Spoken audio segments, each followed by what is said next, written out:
لك والملك لا شريك لك لبيك اللهم لبيك.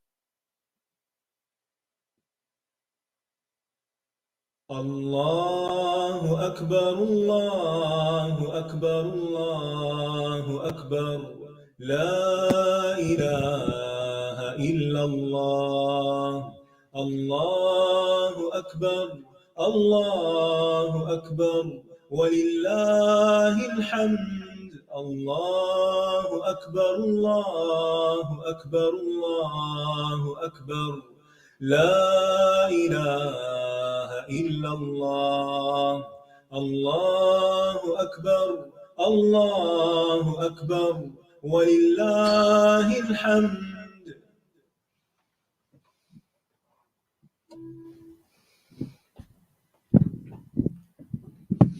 السلام علیکم ورحمۃ اللہ وبرکاتہ.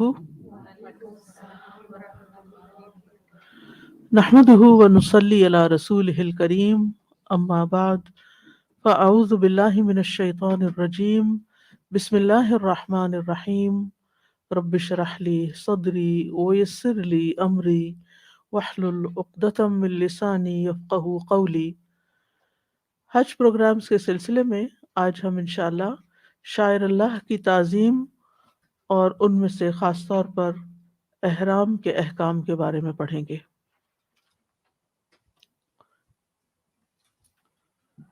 ارشاد باری تعالیٰ ہے: يا أيها الذين آمنوا لا تحلوا شعائر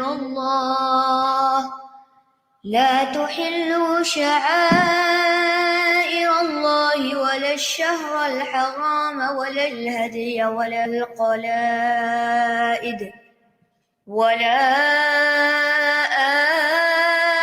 آمين البيت الحرام يبتغون فضلا من ربهم ورضوانا وإذا حللتم فاصطادوا ولا يجرمنكم شنآن قوم أن صدوكم عن المسجد الحرام أن تعتدوا وتعاونوا على البر والتقوى ولا تعاونوا على الإثم والعدوان واتقوا الله إن اللہ شدید العقاب.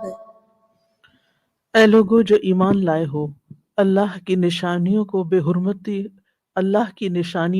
حرمت مت کرو، اور نہ ہی حرمت والے مہینے کی، اور نہ قربانی کے جانوروں کی، اور نہ پٹے والے جانوروں کی، اور نہ بیت الحرام کا ارادہ کرنے والوں کی بے حرمتی کرو، جو اپنے رب سے فضل اور رضامندی چاہتے ہیں. اور جب تم احرام کھول دو تو شکار کر سکتے ہو، اور کسی قوم کی دشمنی تمہیں ان سے زیادتی کرنے پر آمادہ نہ کرے کہ انہوں نے تمہیں مسجد حرام سے روکا تھا. اور نیکی اور تقوی پر باہم تعاون کرو، اور گناہ اور زیادتی پر ایک دوسرے سے تعاون نہ کرو، اور اللہ سے ڈرو، بے شک اللہ سخت سزا دینے والا ہے. اس آیت کریمہ میں اللہ سبحانہ وتعالیٰ نے اہل ایمان کو شاعر اللہ کی تعظیم کا حکم دیا ہے. شاعر اللہ کیا ہے؟ شاعر شاعرہ کی جمع ہے. شاعرہ نشانی کو کہتے ہیں. وہ تمام علامتیں، وہ تمام نشانات، وہ تمام چیزیں جس سے اسلام کا اظہار ہوتا ہو عمومی طور پر. بعض علماء کے نزدیک اس سے مراد اللہ تعالیٰ کی حدود اور اس کے فرائض ہیں جنہیں اس نے اپنے بندوں پر واجب کیا ہے. تو بندوں پر لازم ہے کہ وہ ان سے تجاوز نہ کریں، اپنے فرائض پورے طور پر ادا کریں. اور بعض کے نزدیک اس سے مراد مناسک حج اور حالت احرام میں منع کردہ امور ہیں. مراد کیا ہے کہ وہ حج کے مناسک ٹھیک ٹھیک پورے ادا کریں اور احرام کی پابندیوں کا خیال رکھیں. اسی طرح یہاں اس آیت کے اندر شاعر اللہ کے بعد الشہر الحرام کی بات کی گئی. شہر یہاں اسم جنس ہے، اس لیے حرام مہینے مراد ہیں. یعنی حرمت والے مہینوں کی بھی تعظیم کرو، اللہ نے اس کا بھی حکم دیا ہے۔ اور حرمت والے مہینے 4 ہیں: ذوالقعدہ، ذوالحجہ، محرم اور رجب۔ ان کی حرمت کا مطلب کیا ہے کہ ان میں قتال نہ کیا جائے، جنگ نہ کی جائے، اور نہ ان مہینوں میں ظلم کیا جائے، اور نہ ہی ان مہینوں میں حرام چیزوں کا ارتکاب کیا جائے۔ اگرچہ یہ کام باقی مہینوں میں بھی منع ہے، لیکن ان مہینوں میں ان کاموں کا گناہ زیادہ ہے۔ ان 4 مہینوں میں، یعنی ان 4 مہینوں کو حرمت والا قرار دینے کی وجہ کیا تھی؟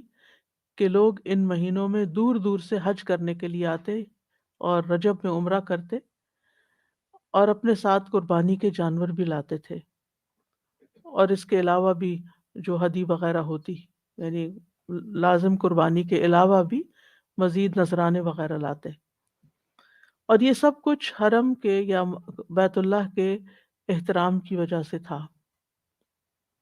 تو اس لیے ان سب کی حرمت کا بھی حکم دیا گیا، اور خاص طور پر یہاں قربانی کے جانوروں کی تعظیم کی بات کی گئی، ہدی اور قلائد کی بات کی گئی، یعنی مسجد حرام کا قصد کرنے والے، چاہے وہ انسان ہیں یا وہ جانور جو حج اور عمرہ کے دنوں میں یا بیت اللہ کی طرف بھیجے جا رہے ہوں، ان کو حلال مت ٹھہرا لو، انہیں قربان گاہ تک پہنچنے سے مت روکو، اور نہ ہی ان پر اتنا بوجھ ڈالو کہ وہ وہاں پہنچنے سے پہلے ہی ہلاک ہو جائیں، یعنی ہدی والے جانوروں کی تعظیم کرو۔ تو بیت اللہ میں جو کسی بھی مقصد کے لیے آئے، خواہ وہ تجارت کے لیے آئے یا حج اور عمرہ کے لیے آئے، اس کے ساتھ برائی سے پیش نہ ہو، اس کا احترام کرو، یعنی اللہ، کیونکہ اس شہر کے اندر اللہ کا گھر ہے، اس گھر کا ایک احترام ہے، لہٰذا جو بھی وہاں پر ہے، چاہے انسان ہے، چاہے جانور ہیں، حتیٰ کہ درخت ہیں، پودے ہیں، کانٹے ہیں، وہ بھی قابل احترام ہے کہ ان کو نقصان نہ دو۔ اور اسی طرح یہ کہ بیت اللہ کی طرف جانے والے سارے رستوں کو پورا امن بناؤ، تاکہ لوگ بیت اللہ کو اطمینان سے جا سکیں اور انہیں راستے میں کسی قتل و غارت کا، کسی لوٹ مار کا، کسی چوری ڈاکے کا خوف نہ ہو۔ اور پھر نیکی اور تقوی کے کاموں میں ایک دوسرے کی مدد کا حکم بھی دیا گیا، اور حرام کاموں میں ایک دوسرے سے تعاون سے روکا گیا۔ اس آیت کا پس منظر کچھ یوں ہے کہ کفار نے مسلمانوں کو حج اور عمرہ اور طواف کعبہ سے روک دیا تھا، اور یہ رکاوٹ فتح مکہ تک بدستور قائم رہی، سوائے عمرہ قضا کے، کیونکہ حدیبیہ کے سال نبی صلی اللہ علیہ وسلم لوگوں کو عمرے کے لیے لے گئے تھے، لیکن کفار نے جانے نہیں دیا تھا، اندر داخل نہیں ہونے دیا تھا مکہ میں، تو نبی صلی اللہ علیہ وسلم نے پھر ان کے ساتھ ایک معاہدہ کیا جس کی روح سے اگلے سال انہیں عمرہ کرنے کی مخصوص دنوں میں بس اجازت ملی۔ تو حدیبیہ کے موقع پر خاص طور پر ان تمام شعائر کا احترام نہیں کیا گیا، نہ ہدی کے جانوروں کا، اور نہ ہی احرام پہنے ہوئے لوگوں کا، اور تلبیہ پکارتے ہوئے انسانوں کا، اور ان کے ساتھ عزت و احترام کا معاملہ نہیں کیا گیا کہ ان کو بیت اللہ کی طرف آنے نہیں دیا گیا۔ یعنی اس سے بڑی اہانت کیا ہو سکتی ہے کہ جو اللہ کے گھر کا ارادہ کر کے آ رہے ہیں، صرف اس گھر کا طواف کرنے کے لیے یا وہاں عبادت کرنے کے لیے، ان کو وہاں آنے سے روک دیا جائے اور ان کو واپس کر دیا جائے۔ تو یہاں پر اللہ سبحانہ وتعالیٰ نے اہل ایمان کو ان تمام کاموں سے، ان تمام باتوں سے منع کر دیا جن کا ارتکاب ان لوگوں نے کیا تھا، اور احکامات کو پوری طرح واضح کر دیا۔ ہم تھوڑی سی مزید ساتھ ساتھ تفصیل دیکھیں گے۔ یا ایھا الذین آمنوا، اے لوگو جو ایمان لائے ہو، لا تحلوا شعائر اللہ، اللہ کے شاعر کو حلال مت قرار دو۔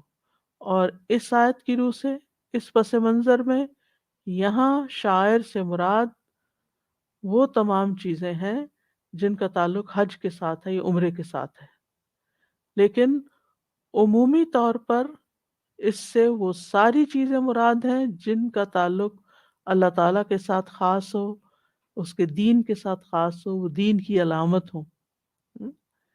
کیونکہ شاعر کیا ہے؟ شعیرہ کی جمع ہے ہر وہ چیز جس پر نشان لگا ہے، یعنی جو ایک علامت ہوتی ہے، جو ایک سمبل ہوتا ہے۔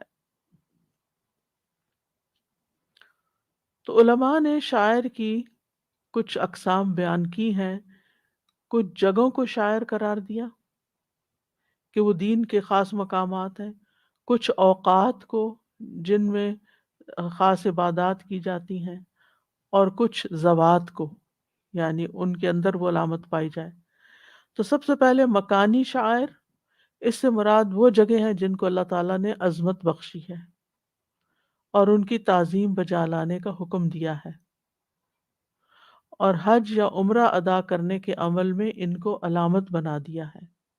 مثلا سب سے بڑی علامت اس میں کعبہ شریف ہے، جعل اللہ الکعبۃ البیت الحرام، مسجد حرام ہے، یعنی کعبہ کے ارد گرد جتنی مسجد ہے، مقام ابراہیم ہے، صفا مروہ ہے، ان الصفا والمروۃ من شعائر اللہ، مزدلفہ میں مشعر الحرام ہے، مینا میں جمرات ہیں، مکہ اور مدینہ دونوں ہی حرم ہیں، یعنی ان کے مخصوص باؤنڈریز کے اندر جو علاقہ ہے وہ حرم کہلاتا ہے۔ تو یہ سارے کیا ہیں؟ شاعر اللہ۔ ان سب مقامات کی عزت اور احترام ایک مسلمان اہل ایمان پر فرض ہے، لازماً کرنی ہوگی۔ پھر اسی طرح وقت کے اعتبار سے کچھ اوقات محترم ہیں، یعنی وہ شاعر جن کا تعلق وقت کے ساتھ ہے، ان میں حرمت کے مہینے، اور حرمت کے مہینے 4 ہیں جن کا پیچھے ذکر کیا گیا۔ اس کے علاوہ رمضان کے مہینے کو بھی شاعر اللہ میں شمار کیا جاتا ہے، کیونکہ وہ سارا مہینہ جو ہے مسلمانوں کے لیے عبادت کرنے کا ہے، روزہ رکھنے کا، راتوں کو قیام کرنے کا۔ پھر تیسری چیز ذوات کے اعتبار سے، جس میں قربانی کا جانور، جن کے گلوں میں قلادہ ڈالا جاتا ہے، یہ بھی اللہ کے شاعر میں سے ہیں۔ تو شاعر میں مناسک حج بھی آ گئے، اس سے مراد وہ چیزیں بھی آئیں، اس سے مراد وہ چیزیں بھی ہیں جنہیں اللہ نے حالت احرام میں حرام ٹھہرایا ہے، یعنی احرام کے اندر جو چیزیں پائی جاتی ہیں، اور اس سے مراد اللہ کا حرم بھی ہے۔ پھر اللہ کی حدود بھی، جیسے حلال، حرام، مباح، ممنوع احکام، ان کو بھی شاعر میں شمار کیا جاتا ہے۔ اور عمومی طور پر اس سے مراد اللہ کا مکمل دین ہے جس کا احترام کرنا چاہیے۔ لہٰذا کوئی بھی چیز جو دین کے تعلق سے ہو، اس کا احترام ہم پر واجب ہے، اس کا احترام کرنا ہوگا۔ یعنی چاہے قرآن پاک کی آیات ہوں، اللہ تعالیٰ کے کوئی احکامات ہوں، دین پر چلنے والوں کا کوئی مخصوص حال حلیہ ہو، جیسے مردوں کی داڑھی وغیرہ ہے یا عورتیں حجاب کرتی ہیں، تو یہ بھی شاعر میں سے ہے، یہ بھی علامات ہیں، یہ بھی مسلمانوں کی آئیڈینٹی ہے۔ تو ان چیزوں کا بھی مذاق نہیں اڑانا چاہیے۔ اور خاص طور پر یعنی یہ تمام چیزیں، یعنی شاعر کے معنی میں بڑی وسعت ہے، اوقات بھی ہیں، جگہیں بھی ہیں، اور کچھ اشیاء بھی ہیں، لیکن خصوصی طور پر حج اور عمرہ کے جو مناسک ہیں ان کی حرمت سب پر لازم ہے۔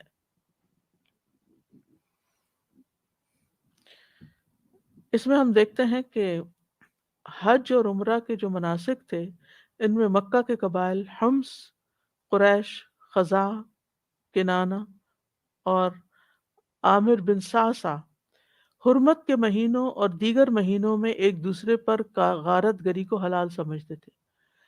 حرمت کے مہینوں میں غارت گری کو کیسے انہوں نے حلال کیا تھا؟ نسی کے قانون کے تحت۔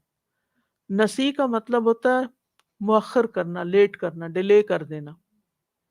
مثلاً اگر انہوں نے جنگ شروع کی ہوئی ہے اور بیچ میں رجب کا مہینہ آ گیا جو کہ حرمت والا مہینہ ہے، تو یہ کیا کرتے تھے، اس کو ڈیلے کر دیتے تھے۔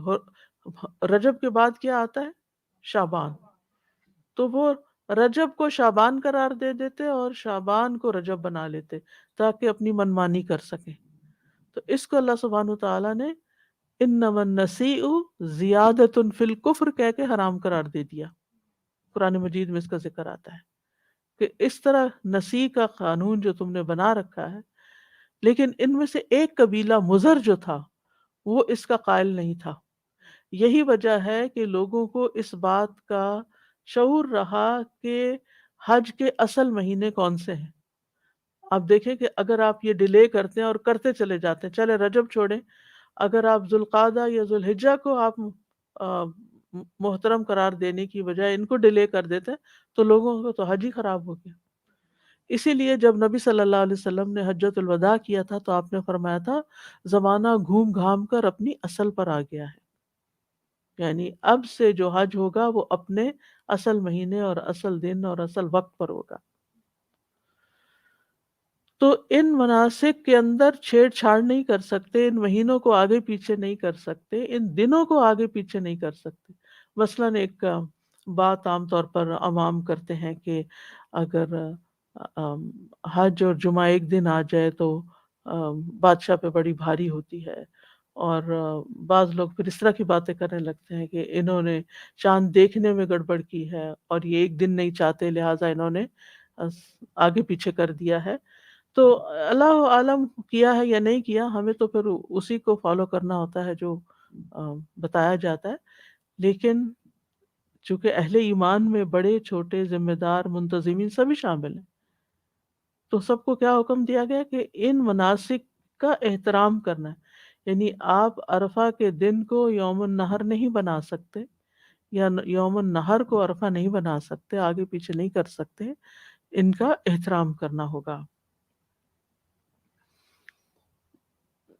اور اسی طرح جو بیت اللہ شریف ہے یا پھر صفا مروہ ہے یا باقی مقامات ہیں، ان کا بھی اپنا ایک احترام ہے۔ جب انسان اللہ تعالیٰ کے گھر میں داخل ہو، وہاں پر اندر داخل ہو تو شور شرابہ نہ کرے، گندگی نہ پھیلائے، ہنسی مذاق نہ کرے، ویڈیوز نہ بنائے، اور اسکرین کے اوپر ادھر ادھر کی چیزیں نہ دیکھے، بلکہ اپنی ساری توجہ اس کام پر رکھے کہ وہ اللہ کے گھر جس مقصد کے لیے آیا ہے، اور اسی طرح اس کی پاکیزگی اور صفائی ستھرائی اور ان سب چیزوں کا بھی اہتمام کرے۔ اور خاص طور پر اگر احرام کی حالت میں ہے تو پھر تو اور بھی پابندیاں ہو جاتی ہیں کچھ۔ تو یہاں پر کیا حکم ہے؟ یا ایھا الذین آمنوا لا تحلوا شعائر اللہ، اے لوگو جو ایمان لائے ہو، اللہ کے شعائر کو، اللہ کی نشانیوں کو حلال مت ٹھہراؤ، ولا الشہر الحرام، اور نہ حرام مہینوں کو۔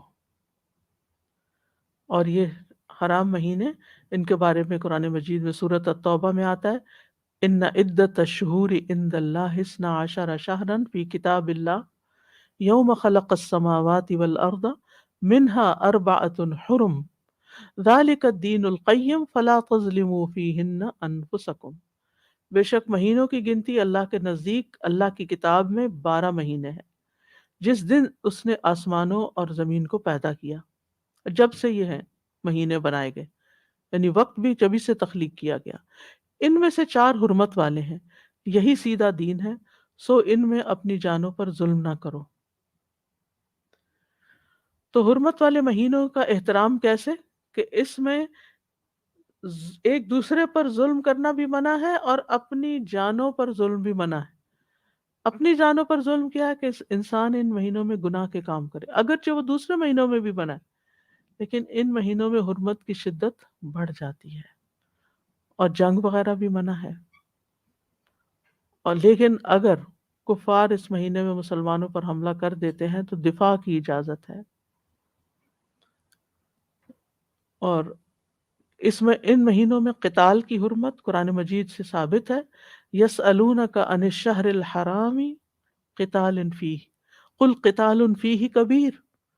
وہ تجھ سے حرمت والے مہینے کے متعلق اس میں لڑنے کے بارے میں پوچھتے ہیں، کہہ دیجئے اس میں لڑنا بہت برا ہے.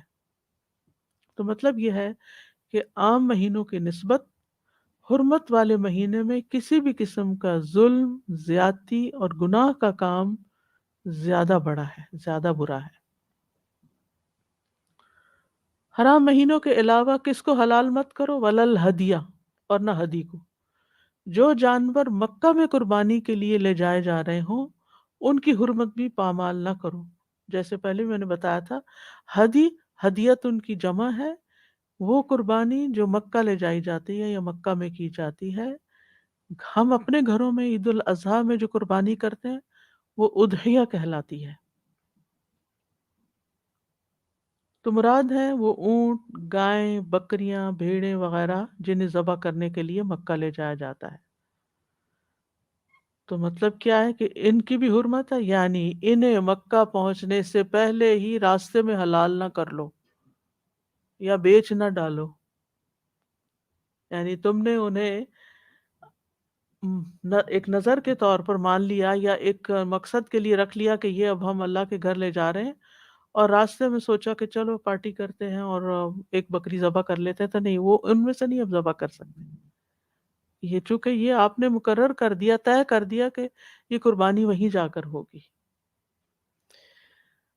پھر اسی طرح یہ تو اپنے آپ پر ہے، لیکن دوسرے لوگوں کو بھی بتایا جا رہا ہے کہ جن جانوروں کو مکہ کی طرف لے جایا جا رہا ہو، احرام والے لوگ وہ لے کے جا رہے ہیں، تو ان کو لوٹنا مت.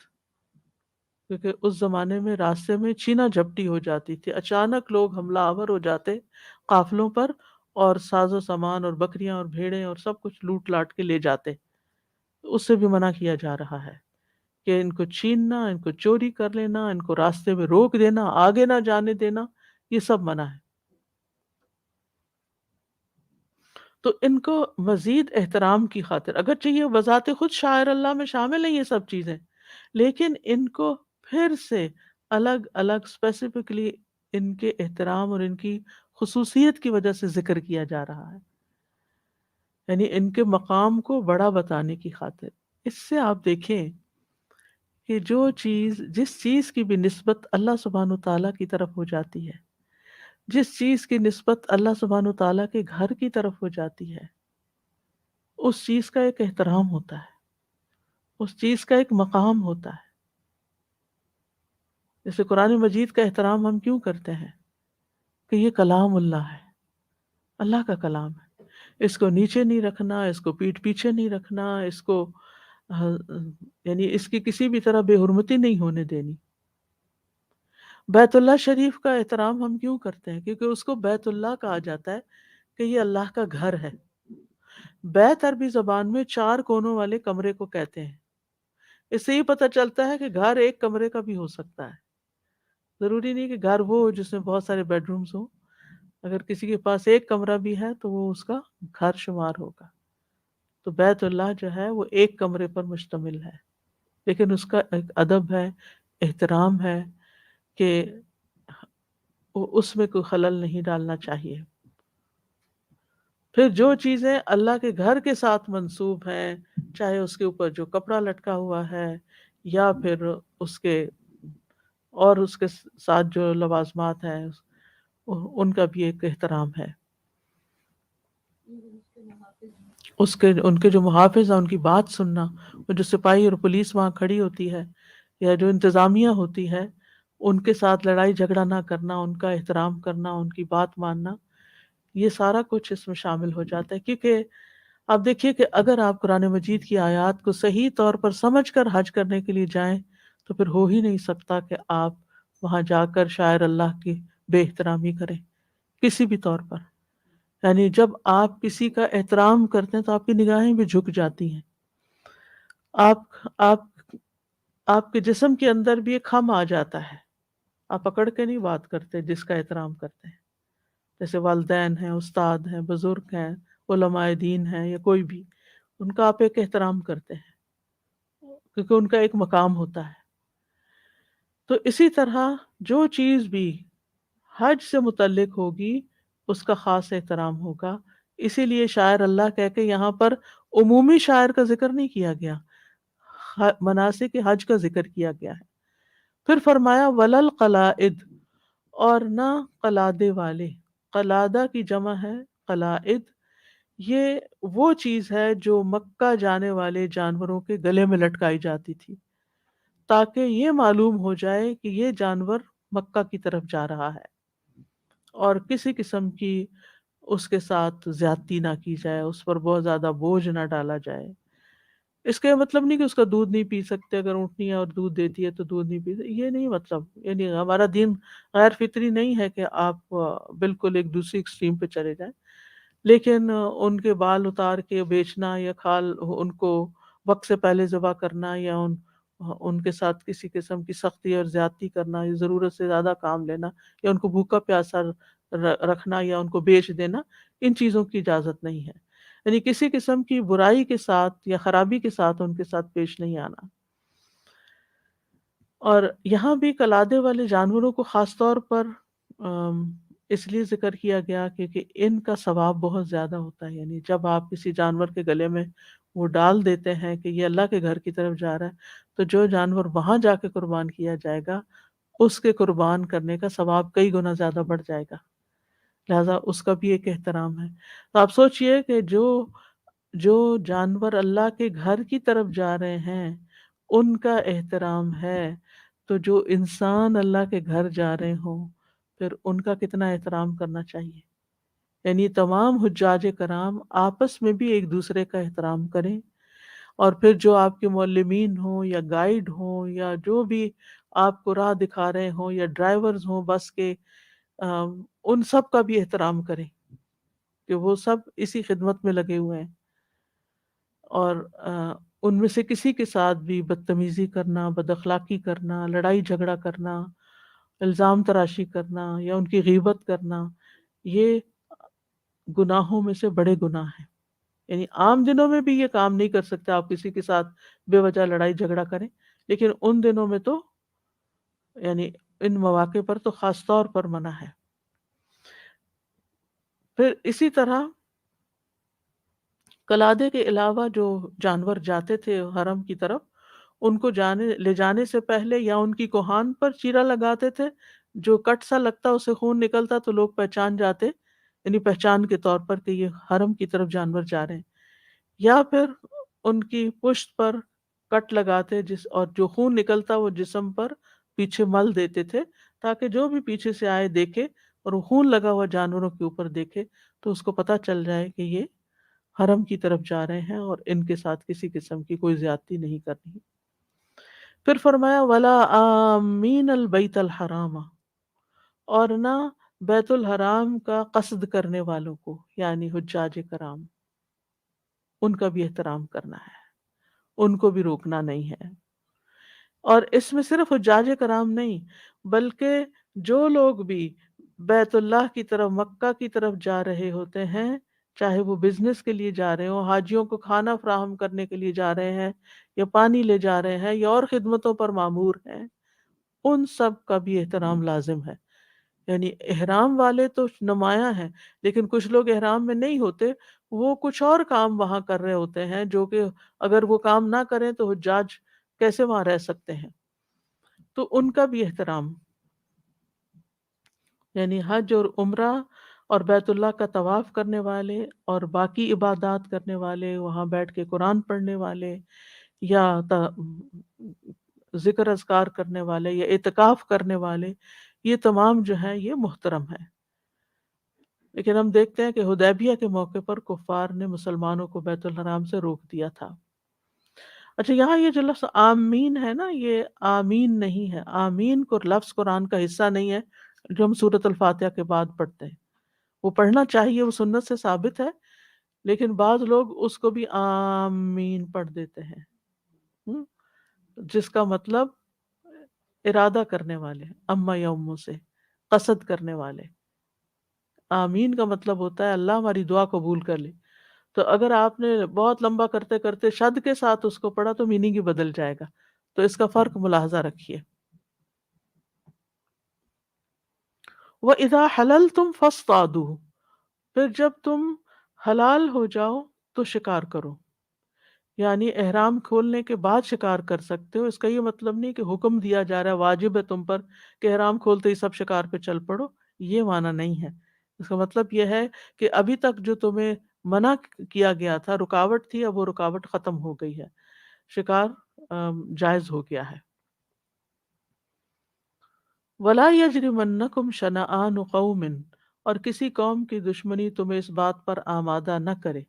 شنعان جو ہے صرف دشمنی نہیں، بغض کے معنوں میں ہوتا ہے. یعنی کسی کے ساتھ تمہارا بغض ہوتا ہے، یعنی دشمنی سے بھی ذرا آگے چھپی ہوئی دشمنی اور دل میں پکی رکھی ہوئی دشمنی. کسی قوم کے ساتھ تمہاری نفرت، بغض، دشمنی اس بات پہ تمہیں آمادہ نہ کرے ان صدوکم عن المسجد الحرام، کہ انہوں نے تمہیں مسجد حرام سے روکا تھا، ان تعتدوا، کہ تم بھی زیادتی کرو. ایسا نہیں کر سکتے. یعنی اگر انہوں نے زیادتی کی ہے تو جواب میں تمہیں زیادتی نہیں کرنی. بتاؤ، تمہیں اپنے اس گھر کا احترام کرنا ہے، ان کو روکنا نہیں ہے. بتاؤ، یعنی اب ان میں سے بہت سے تو مسلمان ہو گئے تھے، اور پھر جیسے سہیل بن عمر بھی مسلمان ہو گیا، اور بھی لوگ مسلمان ہو گئے. تو وَتَعَاوَنُوا عَلَى الْبِرِّ وَالتَّقْوَى، نیکی اور تقوی کے کاموں میں ایک دوسرے سے تعاون کرو. مطلب یہ ہے کہ جو شخص بھی کوئی اچھا کام کر رہا ہو، آگے بڑھ کر اس کے ساتھ شریک ہو جانا، اس کی مدد کرنا، یہ ایک نیکیوں میں سے بہت بڑی نیکی ہے. اور خاص طور پر جب اجتماعی سفر ہوتے ہیں تو اس میں کچھ لوگ صحت مند ہوتے ہیں، کچھ کمزور ہوتے ہیں، کچھ اپنا سامان صحیح سے اٹھا سکتے ہیں، کوئی نہیں اٹھا سکتے. کوئی یعنی حج کے دوران بھی اور ویسے بھی مسلمانوں کے اندر یہ اسپرٹ ہونی چاہیے کہ وہ ایک دوسرے کے ساتھ تعاون کریں، ایک دوسرے کی مدد کریں، ایک دوسرے کے کام آئیں، ایک دوسرے کو سپورٹ کریں، ایک دوسرے کو انکریج کریں، ایک دوسرے کا حوصلہ بڑھائیں. الل بر والتقوی، بر اور تقوی پر. بر نیکی کو کہتے ہیں اور تقوی بھی اللہ کے ڈر کو کہتے ہیں. جب یہ لفظ الگ الگ آتے ہیں تو ان کے معنی الگ ہو جاتے ہیں، لیکن جب یہ اکٹھے ایک آیت میں آئے ہیں تو پھر بر سے مراد نیکی کے کام کرنے کے کام، اور تقوی سے مراد وہ چیزیں جن سے بچنا چاہیے. مطلب یہ ہے کہ نیکی کا کام کوئی بھی کرے گا، مسلمان کرے گا، نان مسلم کرے گا، تو تمہیں ان کے ساتھ تعاون کرنا چاہیے. یعنی اس زمانے میں تو کافر و مشرک بھی حج اور عمرے کو جاتے تھے، تو یعنی اگر وہ جا رہے ہیں تو ان کے ساتھ تم تعاون کرو. اب تو خیر روک دیا گیا. وَتَعَاوَنُوا عَلَى الْبِرِّ وَالتَّقْوَى ایک عام وصیت بھی ہے، یعنی صرف حج اور عمرے سے متعلق نہیں بلکہ عام دنوں میں بھی یہ کام کرنا چاہیے. جو حج پہ جائیں اور جو نہ جائیں وہ سب اس کا لحاظ رکھیں. تو بر سے مراد تمام واجب اور مستحب افعال، نیکی کے کام ہیں، اور تقوی سے مراد حرام چیزوں کو چھوڑ دینا ہے یہاں. اور بر جو ہے اس کا دائرہ بہت وسیع ہے، ہر طرح کی چھوٹی بڑی نیکی، چاہے زبان سے ہو، چاہے عمل سے ہو، چاہے اشارے سے ہو، چاہے مال سے ہو، چاہے جسمانی خدمت سے ہو، کسی بھی طرح کی نیکی کا کوئی کام، کسی کی مدد کا کام. ابو موسیٰ اشعری کہتے ہیں نبی صلی اللہ علیہ وسلم نے فرمایا ہر مسلمان پر صدقہ واجب ہے. لوگوں نے عرض کیا اگر کوئی نہ کر سکا تو؟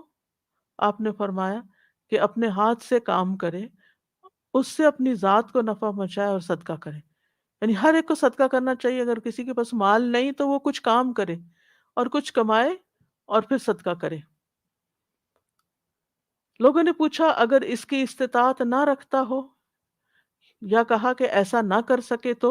آپ نے فرمایا کسی حاجت مند پریشان حال کی مدد کرے. لوگوں نے کہا اگر یہ بھی نہ کر سکتا ہو؟ آپ نے فرمایا خیر کا حکم دیا کرے، اچھی باتوں کا حکم دیا کرے. اب جیسے بزرگ لوگ ہوتے ہیں، بڑی عمر کو پہنچ جاتے ہیں، ہوش و حواس ان کے قائم ہیں لیکن جسم ساتھ نہیں دیتا، چل پھر نہیں سکتے، کوئی کام کاج نہیں گھر کا کر سکتے، یا ہینڈی کیپ ہیں کسی وجہ سے، تو ایسی صورت میں پھر زبان اگر کام کرتی ہے تو زبان سے ہی ہم دیکھیں کہ بچوں کو نصیحت کر دیں گے، بڑے بزرگ جو ہوتے ہیں اچھی اچھی کوئی حکمت کی باتیں کر دیں گے، کچھ چیزیں سکھا دیں گے، تو یعنی خیر پہنچاتے رہنا چاہیے۔ انسان کو کبھی بھی زندگی کے کسی حصے میں یہ نہیں سوچنا چاہیے کہ میں تو اب بیکار ہو گیا ہوں، اب میں کسی کام کا نہیں رہا، اس طرح کی منفی باتیں نہیں کرنی چاہیے۔ یعنی ہر شخص کے پاس کسی نہ کسی طرح کچھ نہ کچھ ہنر اللہ نے ضرور دیا ہوتا ہے کہ اس سے دوسروں کو فائدہ پہنچائے۔ لوگوں نے عرض کیا اگر یہ بھی نہ ہو سکے، یعنی بول ہی نہیں سکتا مثلا، تو آپ نے فرمایا پھر بری باتوں سے رکا رہے، یہ بھی صدقہ ہے، یعنی پھر زبان بند رکھے۔ یعنی اگر آپ اچھی بات نہیں کر سکتے تو آپ دوسروں کو تکلیف نہ دیں، یہ نہیں کہ آپ بیٹھے ہیں کرسی پہ اور آپ اور کچھ نہیں کر سکتے اور بیٹھ کے لوگوں کو پریشان کر رہے ہیں، ان کو ڈکٹیٹ کر رہے ہیں، ان کو خواہ مخواہ کی باتیں سنا رہے ہیں، اور غیبت چغلی بیٹھ کے کر رہے ہیں یا کوئی اور غلط کام کر رہے ہیں، تو پھر اس سے بھی رکنا ضروری ہے، یہ تقویٰ ہے پھر۔ اسی طرح نیکی کا ہر کام صدقہ ہے۔ رسول اللہ صلی اللہ علیہ وسلم نے فرمایا تمہارا اپنے بھائی کو دیکھ کر مسکرانا بھی صدقہ ہے، تمہارا نیکی کا حکم دینا بھی صدقہ ہے، تمہارا برائی سے روکنا بھی صدقہ ہے، کسی بھولے بھٹکے کو راستہ بتانا بھی صدقہ ہے، تمہارا کسی نابینا کے ساتھ چلنا بھی صدقہ ہے، تمہارا راستے سے پتھر کانٹا ہڈی وغیرہ ہٹا دینا تمہارے لیے صدقہ ہے، اپنے ڈول سے دوسرے بھائی کے ڈول میں پانی ڈالنا بھی تمہارے لیے صدقہ ہے۔ اور حج کے سفر میں اس طرح کے صدقے کے بہت سے مواقع آتے ہیں کہ جب آپ دوسروں کے ساتھ نیکی اور احسان کر سکتے ہیں، کیونکہ کچھ لوگ اس معاملے میں بہت بخیل ہوتے ہیں، وہ صرف اپنے آپ کو سیلف سینٹرڈ ہوتے ہیں، صرف اپنے انہیں فکر ہوتی ہے کہ مجھے کیا کمی ہو رہی ہے، میری کیا ضرورت ہے، انہیں اس کی پرواہ نہیں ہوتی کہ دوسرے کے سال میں۔ تو ہم میں سے ہر ایک یہ دیکھے کہ اس کے پاس کیا ہے، کیا اس کو اللہ نے علم دے رکھا ہے جس سے وہ دوسروں کی رہنمائی کر سکتا ہے، یا جسمانی قوت دے رکھی ہے کہ کسی کی کوئی خدمت کر سکتا ہے، یا مال دے رکھا ہے کہ وہ بانٹتا رہتا ہے، وہاں پر لوگوں کے کام آتا رہتا ہے۔ یعنی کیا ہے جس کے ساتھ ہم ان نیکی کے دنوں میں زیادہ سے زیادہ نیکی کریں۔ اور اس میں آپ دیکھیے کہ مثلاً اگر آپ جا رہے ہیں تو خاص طور پر کچھ صدقے کے پیسے الگ رکھیے، اور اس کو آپ چھوٹے حصوں میں، یعنی چھوٹے نوٹس نکال کے بنا لیجیے۔ زیادہ خرچ کرنا ہو تو 2-4 نوٹ بھی نکال سکتے ہیں، ورنہ یہ ہے کہ وہاں پر جیسے کام کرنے والے، صفائی کرنے والے لوگ ہوتے ہیں مسجد نبوی میں یا مسجد حرام میں، یا انتظامیہ میں کچھ لوگ ہوتے ہیں جو چہرے سے پتہ چل رہا ہوتا ہے کہ یہ ضرورت مند ہے، تو ایسے لوگوں کو ساتھ ساتھ کچھ نہ کچھ، یعنی انسان ہر روز کچھ نہ کچھ صدقہ ضرور کرے، کیونکہ انسان، بہت سے لوگ حج عمرہ اس لیے بھی کرتے ہیں کہ ان کی پریشانیاں ختم ہوں، لیکن پھر وہاں جا کر بھی صرف پریشان رہتے ہیں اور جو کرنے کے کام ہیں وہ نہیں کرتے۔ تو اگر آپ چاہتے ہیں کہ آپ کا حج عمرہ بہترین ہو جائے، زیادہ نیکی کما کے آئیں، تو اس میں صرف ریچولز کو نہ ادا کریں، اچھا یہ ہو گیا یہ ہو گیا، چیک لسٹ بس بنا لی اور صرف اس پہ فوکس ہے، بلکہ کچھ اعمال ایسے ضرور کریں وہاں پر بھی اور عام زندگی میں بھی جو صرف اور صرف اللہ کو پتہ ہو، خالصتاً اللہ کی رضا کے لیے۔ آپ کسی کو کچھ دے رہے ہیں تو دائیں ہاتھ سے دے تو بائیں کو بھی پتہ نہ چلے کہ کچھ کیا ہے، یعنی اجتماعی طور پر پھر ہر چیز سب کے سامنے آنے لگتی ہے نا۔ تو پھر جو بھی انسان کی زندگی میں مصیبت ہے یا تکلیف ہے، تو وہ اس تکلیف کے وقت اللہ تعالیٰ کو اس نیکی کا واسطہ دے سکتا ہے جو اس نے چھپ کر صرف اللہ کے لیے کی تھی۔ جیسے غار والے ہیں، تو غار کے اتنے بڑا پتھر جو تھا وہ ہٹ گیا جب انہوں نے اپنی خالص اللہ کے لیے کی ہوئی نیکی کا واسطہ دیا، وسیلہ بنایا۔ تو ہم سب کو بھی اگر ہم چاہتے ہیں کہ ہماری زندگیوں سے پریشانیاں دور ہوں، تو ہمیں کچھ ایسے کام ضرور کرنے چاہیے جو ہم صرف ہمارے اور اللہ کے بیچ میں ایک راز ہو، اس کا ہمارے علاوہ کسی کو بھی نہ پتا ہو۔ قیامت کے دن عرش الہی کے سائے تلے ہوں گے وہ لوگ جن میں سے ایک وہ شخص ہے کہ جو دائیں ہاتھ سے دیتا ہے تو بائیں کو بھی پتہ نہیں چلتا، یعنی خود وہ اپنے آپ سے بھی ایک طرح سے چھپا کے نیکی کر رہا ہوتا ہے، کسی سے بھی اس کا تذکرہ نہیں کرتا، اور صرف اللہ کی رضا کے لیے کر رہا ہوتا ہے۔ کوئی نہیں جانتا کہ اس نے کیا کیا. تو قیامت کے دن پھر اس کی جزا بھی تو یہی ہوگی نا، کہ کوئی شخص نہیں جانتا کہ اللہ نے آنکھوں کی ٹھنڈک کا کیسا سامان اس کے لیے چھپا کے رکھا ہوا ہے. تو چھپی نیکیوں کا اپنا ہی ایک مقام ہے، چھپی نیکیوں کا اپنا ہی ایک تاثیر ہے.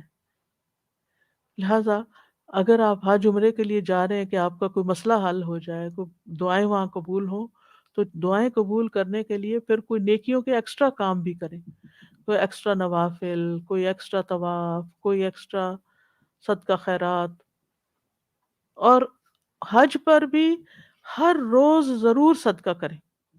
بعض لوگوں کی عادت ہوتی ہے وہ ہر نماز کے ساتھ صدقہ کرتے ہیں. تو کسی نے بتایا تھا کہ انہیں ایک دن ایک شیخ کے ساتھ ہوٹل سے صرف مسجد تک جانے کا موقع ملا، کہ جس میں انہوں نے کیا کیا نیکیوں کے کام کیے، اور اس میں سے ایک صدقہ تھا.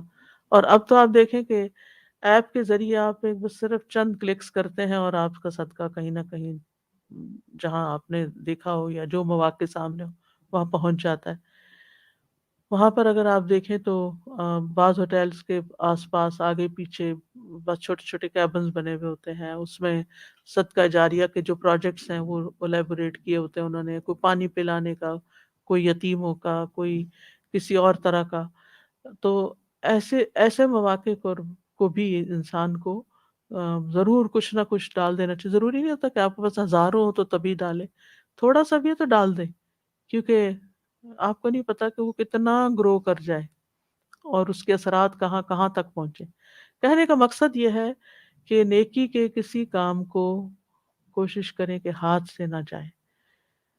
پھر آپ دیکھیے کہ اگر کوئی پریشانی ہوتی ہے تو وہاں پر بھی اور اپنے یہاں بھی اپنا رخ کعبے کی طرف کر کے بیٹھ جائیں، ذکر اذکار کریں، اللہ کو یاد کریں، اللہ سے دعا کریں اور اللہ تعالیٰ سے فریادیں کریں، تو انشاءاللہ دنیا میں بھی پریشانیاں دور ہوں گی.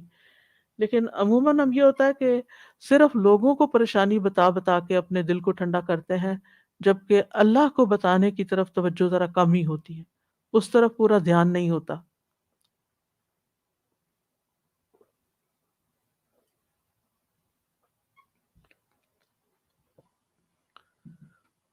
تو نیکی کا ہر کام صدقہ ہے. تو تعاونوا علی البر والتقوی، ایک دوسرے کو فیسیلیٹیٹ کریں، انکریج کریں، ایک دوسرے کو راہ دکھائیں. اگر آپ نے کوئی کام کر لیا ہے تو دوسروں کو بھی بتائیں کہ وہاں یہ کام نیکی کا ہو رہا ہے، آپ بھی کر لیں.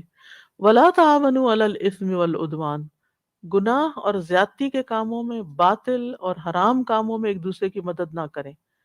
یعنی وہ نافرمانیاں جو اللہ کے حق سے متعلق ہوں یا وہ نافرمانیاں جو بندوں کے حق سے متعلق ہوں. اسم جو ہے وہ اللہ کے حق سے متعلق ہے، اور عدوان جو ہے یہ بندوں کے حق میں جو زیادتی ہوتی ہے اس کی طرف اشارہ ہے.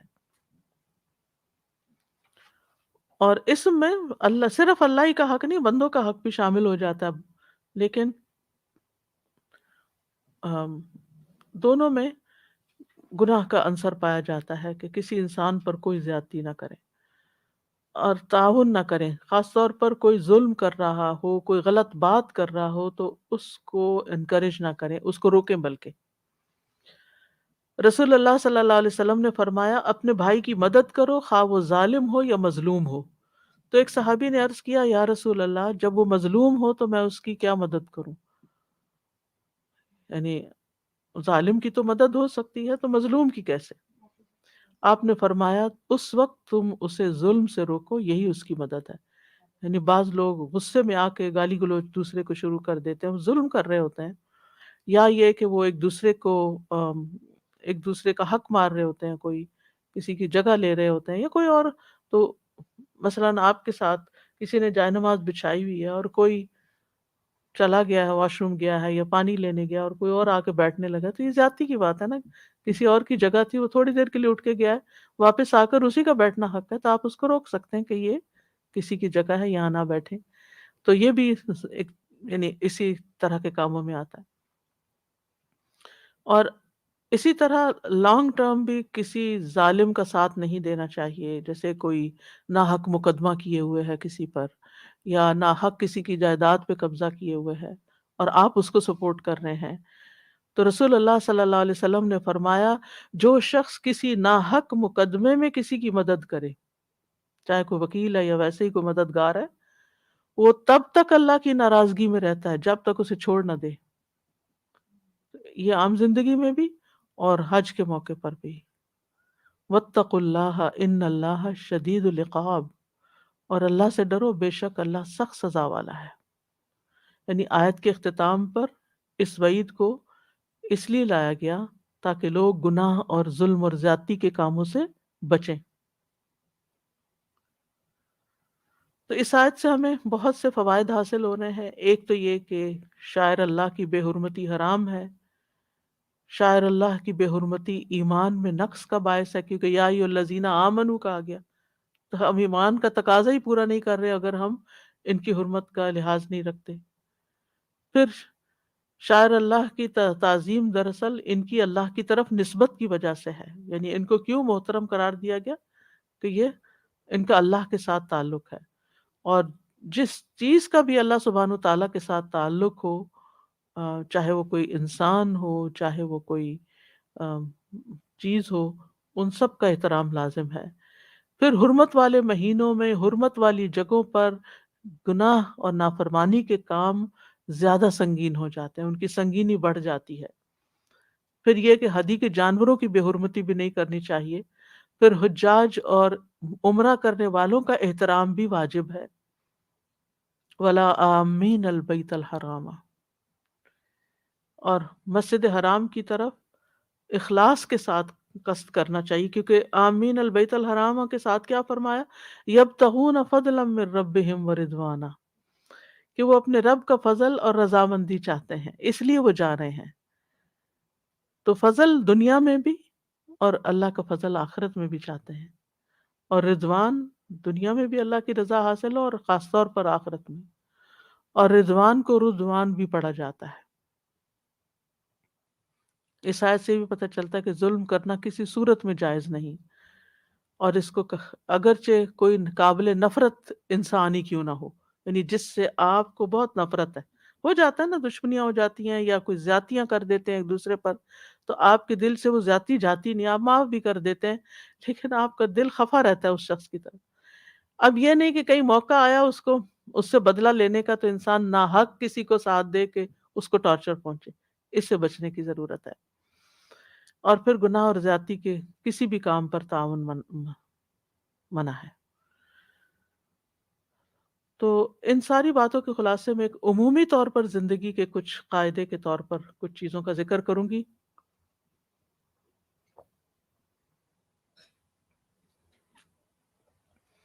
کہ ہمیں اللہ کی محترم چیزوں، اللہ کی طرف جن چیزوں کی نسبت ہے، ان کی تعظیم کرنا، ان کا مقام مرتبہ پہچاننا جو ہے، یہ ہمارے دین کا حصہ ہے، یہ لازم ہے اور یہ واجب ہے. یعنی جس چیز کی نسبت اللہ کی طرف ہو، اس چیز، جیسے اللہ تعالیٰ کا احترام واجب ہے، اللہ کے رسول کا واجب ہے، اللہ کی کتاب کا واجب، اللہ کے گھر کا واجب ہے، اسی طرح جو چیزیں بھی اللہ کی طرف منسوب کی جاتی ہیں ان کا احترام واجب ہے. قرآن مجید میں آتا ہے وَمَن يُعَظِّمْ حُرُمَاتِ اللَّهِ فَهُوَ خَيْرٌ لَهُ عِندَ رَبِّهِ، کہ جو شخص اللہ کی حرام کردہ چیزوں کی تعظیم کرتا ہے، وہ اس کے رب کے نزدیک اس کے لیے بہتر ہے. یعنی ہر وہ چیز جس کے لیے اللہ نے حرمت مقرر کی اور اللہ نے اس چیز کے احترام کرنے، حفاظت کرنے، اس کی تعظیم کرنے اور اس کو عظمت دینے کا حکم دیا ہو، وہ ہمیں کرنا ہوگا.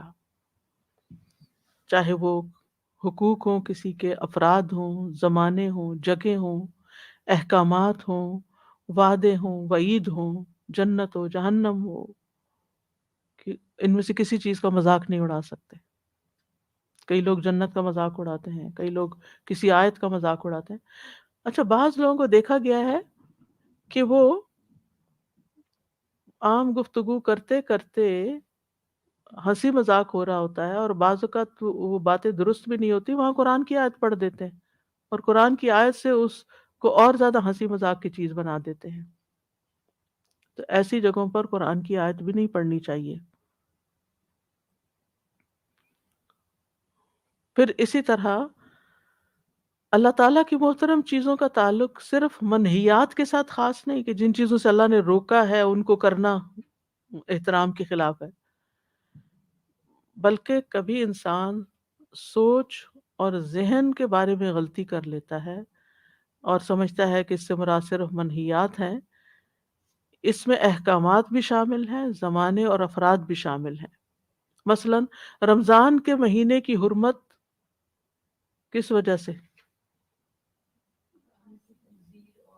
اس میں قرآن نازل ہوا، اس میں لیلۃ القدر ہے، اس میں عبادت کا ثواب بڑھ جاتا ہے، اس میں روزے رکھے جاتے ہیں، اس میں قیام کیا جاتا ہے.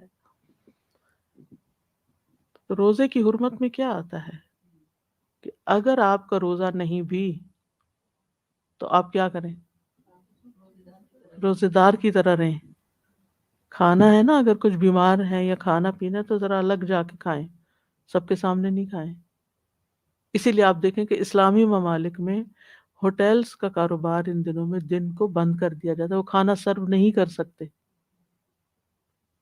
یہ رمضان کے احترام کے طور پر ہوتا ہے. اسی طرح اگر آپ کے گھر میں کوئی بھی روزے سے نہیں تو اس دن کو عام دنوں کی طرح کھانا پکا کے ٹیبل پہ لگا کے سب بیٹھ کے انجوائے کر رہے ہیں، یہ نہ کریں، احترام کریں. اسی طرح اگر کوئی مسافر ہے اور وہ روزے سے نہیں ہے تو بھی حسب ضرورت اگر شدید پیاس نے ستایا ہے یا کچھ تو تھوڑا بہت ادھر ادھر ہو کے کچھ پی لے، لیکن یہ نہیں کہ جو باقی لوگ روزے سے ہیں ان سامنے بیٹھ کے تو کھانا پینا شروع کر دے، میں کون سا روزے سے ہوں. اسی طرح حیض والی عورتیں ہیں یا دودھ پلانے والی عورتیں ہیں، اب گھر میں چھوٹے بچے بھی ہیں، کچھ نے روزہ رکھا ہوا ہے کچھ نے نہیں رکھا ہوا، اب وہ ماں بیٹھ کے سب کے سامنے کھا پی رہی ہے تو بچوں کے دل سے تو احترام نکل جائے گا، تو یہ نہیں کر سکتے. اسی طرح قرآن مجید کی ایک تعظیم ہے، جب آپ اس کی تلاوت کر رہے ہوں تو افضل یہ ہے کہ قبلہ رخ کریں. یہ ایکسٹرا حرمت ہے، فرض واجب نہیں ہے آپ پر، لیکن دلوں کا تقوی سے ہے. اگر پاسبل ہو تو قبلہ کی طرف رخ کر لیں، باوضو ہوں، مسواک کر کے پڑھیں، کیونکہ یہ اللہ کا کلام پڑھ رہے ہیں. امام مالک حدیث کی تعلیم کے وقت بھی بہت صفائی ستھرائی کا اہتمام کیا کرتے تھے. ہر روز نیا لباس پہنتے تھے، ان کو اللہ نے دیا اتنا تھا. ان کے شاگرد دنیا بھر میں پھیلے ہوئے تھے اور وہ ہر روز ایک جوڑا صدقہ کر دیتے تھے اور ایک نیا جوڑا پہن لیتے تھے اور خوشبو لگاتے تھے اور پورے احترام کے ساتھ سج بن کے وہ حدیث کی مجلس میں بیٹھتے تھے. اور کسی قسم کی کوئی مجلس کے اندر ناپاکی اور گندگی اور یہ کوئی ایسی چیز وہاں اس کی اجازت نہیں تھی. تو اس وقت تک وہ حدیث نہیں پڑھاتے تھے جب تک بہت خوبصورت لباس نہ پہن لیتے اور بہت عمدہ خوشبو نہ لگاتے. اور وہ یہ کس لیے کرتے تھے؟ حدیث کے احترام میں، کیونکہ یہ دین کا شعار ہے. اسی طرح امام بخاری حدیث لکھتے ہوئے کیا کرتے تھے؟ جی ہاں، اس وقت تک حدیث نہیں لکھتے تھے جب تک غسل نہیں کر لیتے تھے اور اس کے لیے خوب تیار نہیں ہوتے تھے. اور یہ اس وجہ سے تھا کہ وہ حدیث کا احترام کرتے تھے. تو اس لیے ہمیں دین کی تعلیم دیتے اور لیتے وقت بھی اس کا ایک احترام کرنا چاہیے. اور جن جگہوں پہ دین پڑھایا جاتا ہے، جن ڈیسک پہ آپ بیٹھتے ہیں، ان کا بھی ایک احترام ہے کہ ان پہ اسکریبل نہ کریں یا دیواروں پہ یا کارپٹ پہ کچھ نہ پھینکیں، یا یعنی ہر لحاظ سے صفائی ستھرائی کا اہتمام کریں. ایسی جگہیں آپ کے گھر سے بھی زیادہ حقدار ہیں کہ ان کی حفاظت کی جائے. پھر تیسری چیز یہ ہے کہ اللہ تعالیٰ کی حرمتوں کی تعظیم ان کی تکمیل اور حفاظت پر مشتمل ہے. یعنی ان کو جو کام آپ شروع کریں ان کو مکمل کریں، حکم کو مکمل طور پر بجا لیں. مثلا حج اور عمرہ شروع کیا ہے تو کیا کریں؟ قرآن کا حکم کیا ہے؟ وَأَتِمُّ الْحَجَّ وَالْعُمْرَةَ لِلَّهِ. یہ نہیں آپ گئے ہیں، احرام پہنا ہے، طواف کیا، آپ کہتے بھی بہت رش ہے، میں تو صحیح نہیں کر سکتا. آپ نہیں، ایسا نہیں ہو سکتا. یا کچھ مناسک کریں اور کچھ کہیں اچھا دم دے دیں گے ہم ایزی ہوئے چلے جاتے ہیں، نہیں، جان بوجھ کے ایسا نہ کریں، اللہ ہی کہ آپ کی کوئی معذوری ہو، کوئی مجبوری ہو۔ ہاں، رمی پہ ڈپیوٹ کر، عام طور پر لوگ رمی تم جا رہی ہو تم میری بھی کر لینا، یہ 7 کنکریاں لے جاؤ میری بھی مار کے آ جاؤ، میں نے نیابتاً پکوا دی، میں نے اپنے ہسبینڈ کو دے دی۔ نہیں، اگر آپ میں سکت ہے، آپ چل سکتے ہیں، آپ ویل چیئر پہ جا سکتے ہیں، آپ کسی کارٹ پہ بیٹھ کے آپ کچھ کر سکتے ہیں، تھوڑی تکلیف اٹھائیں اور پہنچیں، خود ماریں۔ تو یعنی حکم کو مکمل طور پر، اسی طرح نماز شروع کی ہے تو اسے کمپلیٹ کریں، بیچ میں نماز مت توڑیں، روزہ رکھا ہے کمپلیٹ کریں، اللہ یہ کہ بہت شدید کوئی بیماری آ گئی ہے، اور دوسری شق اس کی ہے کہ اس کی حفاظت کریں۔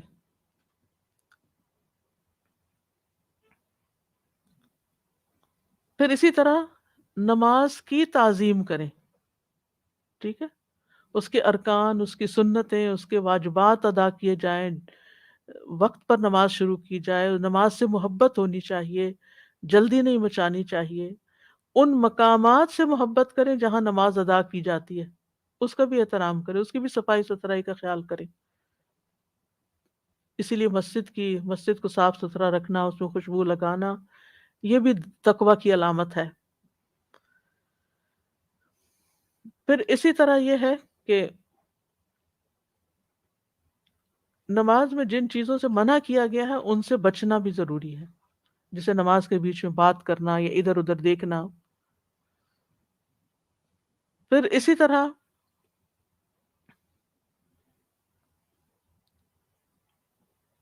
اگر کوئی نمازی نماز پڑھ رہا ہے تو اس کے پاس شور ہنگامہ نہ کرے۔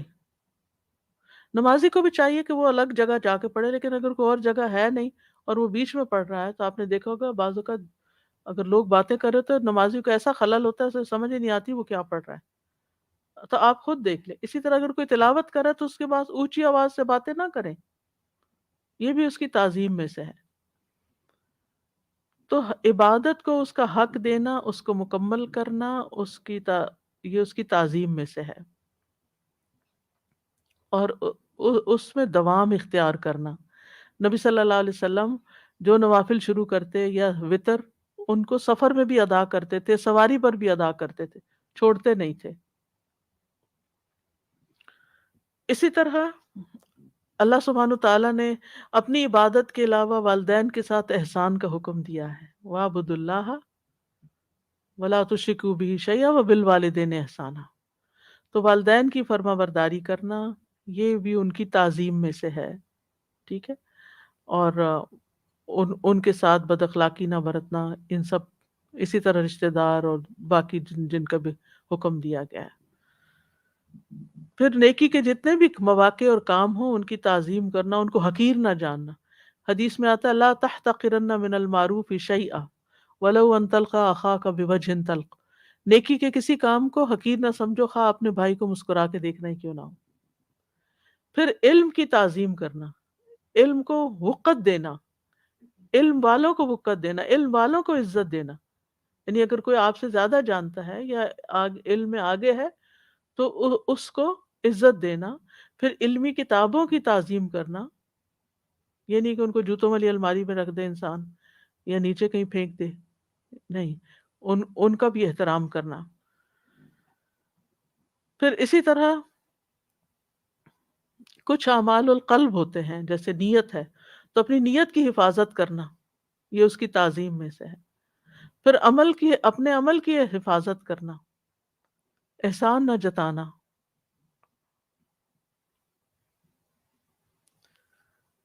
پھر اسی طرح اللہ تعالیٰ کی تعظیم میں شامل ہے کہ اللہ تعالیٰ کی پہچان کی جائے، یعنی اللہ تعالیٰ کے اسماء و صفات کا مطالعہ کیا جائے تاکہ پتہ چلے، مثلا اللہ تعالیٰ العلیم ہے تو اس کے علم میں کوئی نقص نہیں، وہ سمیع اور بصیر ہے تو اس کے سمع اور بصر میں کوئی کمی نہیں، کمال ہے، یعنی اچھی طرح اللہ تعالیٰ کی پہچان کرنا یہ بھی اس کی تعظیم میں سے ہے، کیونکہ تعظیم میں خوف اور محبت دونوں شامل ہوتے ہیں، یعنی ایک طرف ڈر بھی ہو اور ایک طرف محبت بھی ہو۔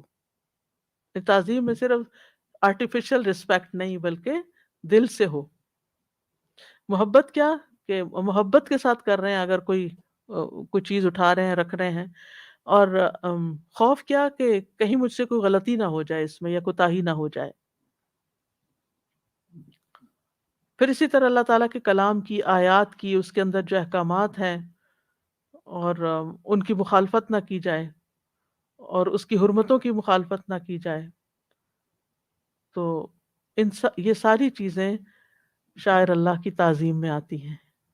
یعنی ایک تو میں نے بتا دیا نا جو حج سے متعلق ہیں، جو آیت میں آئی، لیکن مزید فائدے کے لیے کہ عام روزمرہ زندگی میں ہم اس حکم پر کیسے عمل کریں، کیونکہ لا تحلوا شعائر اللہ عام حکم ہے، اور پھر اس کے بعد حج کے مناسک کا بتا دیا گیا. یہاں تک اگر آپ کچھ کہنا چاہیں تو کہہ سکتے ہیں، پھر اس کے بعد میں احرام کے بارے میں بات کروں گی کہ اللہ کی، کیونکہ ان حرمتوں میں سب سے پہلی حرمت یہ ہے کہ انسان جب اپنے گھر سے نکلے اور احرام پہنے تو پھر کیا کرے.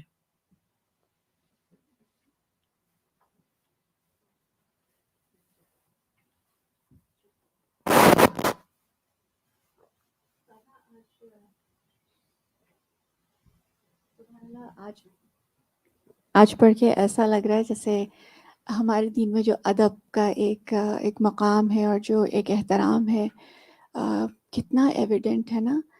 اور یہ کہ بعض دفعہ جیسے حج کتنی بڑی ایک عبادت ہے، واقعی ایسا لگتا ہے ایک فرض شعوری ادا کرنے جا رہے ہیں، کیونکہ باقی چیزیں شاید ہم کر لیتے ہیں اور سیکھ لیتے ہیں بچپن سے، لیکن یہ مینٹلی بھی تیار ہوتے ہیں، فائنینشیل بھی پریپیئر ہوتے ہیں، جسمانی طور پہ بھی اپنے آپ کو ریڈی کرتے ہیں.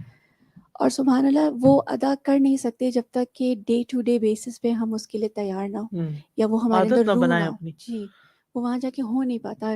تو میں سوچ رہی ہوں کہ ہمارے دین میں واقعی کتنا وہ ہے. اور جو آپ بتا رہے تھے نا، جیسے پرٹیکولرلی یہ سب آیا ہے کہ شاعر اللہ کا، پھر شاعر الحرام، ہدیہ، قلائد، اور پھر آمین، کہ اس میں ایسا لگ رہا ہے جیسے ہم سب وقف ہو گئے اللہ تعالیٰ کی راہ میں، یعنی کہ وی آر جسٹ انویسٹڈ فی سبیل اللہ. اور we have to really understand کہ اس کی کیا پھر کیا اس کے پھر حقوق ہیں، یا کیا اس کے اس کو بفٹنگ ہے. اینڈ تقویٰ کا بھی ایسا ہی تھا، جیسے آپ نیکی کا اس کو کہتے کہ واقعی وہ بھی زندگی میں انسان جب تک کہ ڈے ٹو ڈے بیسس میں اپنے اندر انکلکیٹ نہیں کر لیتا، دین وہ وہاں بھی پھر مینیفیسٹ نہیں کر پاتا بعض دفعہ. تو اللہ تعالیٰ ہم سب یہ کو کہا گیا زندگی نا میں زاد راہ کے طور پہ تقویٰ لے جاؤ، تو پہلے گھر میں کہیں ہوگا تو پھر ساتھ لے جائیں گے نا. اگر اپنی روزمرہ کی زندگی میں نہیں تو ساتھ کیسے لے جائیں گے؟ استاذہ جی، یہ اجتماعی سفر اور اس کے ساتھ تعاون جو تھا، یہ بہت مجھے کلک کرا تھا کہ it's like a team work. ہم وہاں پہ بھی ہوتے ہیں نا تو ایک دوسرے کو کام دے رہے ہوتے ہیں کہ تم یہ کر لو. یہ ہماری اپنی تو کوئی گھر نہیں ہوتا وہاں پہ، یا اپنی کوئی جگہ نہیں ہوتی. سیم گوز ایوری ویئر، جہاں بھی ہم کام کر رہے ہوتے ہیں، جہاں اللہ کی خاطر کام کر رہے ہوتے ہیں، تو ہم اجتماعی کام کرتے ہیں. مثلاً جیسے صفائی کا، جیسے آپ نے کہا، یا کوئی بھی کام جو ہم آس پاس کریں، جیسے مسجد میں ہیں، حرم میں ہیں، تو ہم کسی کو کہتے ہیں تم یہ پکڑ لو، تمہارے سامنے یہ ہے، یہ اٹھا لو، اکٹھا کر کے کہیں ڈال دو. تو اس کا بھی ایک احترام ہوتا ہے کہ ایک دوسرے کو، جو آپ وتواصوا بالحق کے وتواصوا بالصبر کر رہے ہوتے ہیں، کہ کئی دفعہ آپ صبر بس کرتے اس ہیں. میں یہ کہ ہمارے انداز میں بہت حکمت کی ضرورت ہے. بعض اوقات آپ ایک نیکی کا کام کسی کو بتا رہے ہوتے ہیں، لیکن ایسے طریقے سے بتاتے ہیں کہ دوسرا جل اٹھتا ہے، دوسرے کو لگ جاتی ہے، دوسرا ہرٹ ہو جاتا ہے. یعنی بجائے اس کے کہ آپ حکم دیں کسی کو کہ یہ کرو وہ کرو، تو آپ کو کرنا چاہیے کیا خیال ہے ایسا نہ کر لیں، کیا خیال ہے یہ نہ کر لیں. یعنی دوسرے کا بھی خیال لیں، دوسرے کا بھی مشورہ لیں، دوسرے کو موٹیویٹ کریں، نہ کہ وہ یہ سمجھے کہ مجھے حقیر سمجھا جا رہا ہے اور مجھے حکم دیا جا رہا ہے کہ اس سے بچنے کی ضرورت ہے. جی جی استاذہ جی، یہ جو آپ کی نصیحت تھی کہ روزانہ کوشش کریں کہ وہاں پہ موقع ملے تو کوئی نہ کوئی چھوٹے سے چھوٹا بھی صدقہ اگر کر سکیں تو ضرور اس میں اپنے آپ کو شامل کریں، بجائے اس کے کہ بس دیکھیں کہ ہمیں کچھ فری میں مل رہا ہے وہاں پہ تو وہ لے لیں، خود بھی اس کا پارٹ بننے کی کوشش کریں. اچھا، ایک سوال میرا بس یہ کسوہ کے بارے میں، کہ شاعر اللہ کا حصہ ہے یہ بھی، تو وہاں پہ عموماً یہ ہوتا ہے جب وہ تبدیل کرتے ہیں کسوہ کو تو اس کے چھوٹے چھوٹے بازو کا پیس لوگ کاٹ کے لے آتے ہیں، پھر وہ تبرک کے طور پہ دیتے ہیں. تو وہ اس کو ہم جیسے مطلب فریم پھر کر یہ کے نہیں کہ گھر لا کے کہیں بھی پھینک دیں، ایسے نہیں اس کریں، کو ہم سجا سکتے ہیں، کہیں کہیں ڈیکور بھی رکھ سکتے لگا سکتے ہیں، فریم کر سکتے ہیں. ہیں، نشانی. جزاک.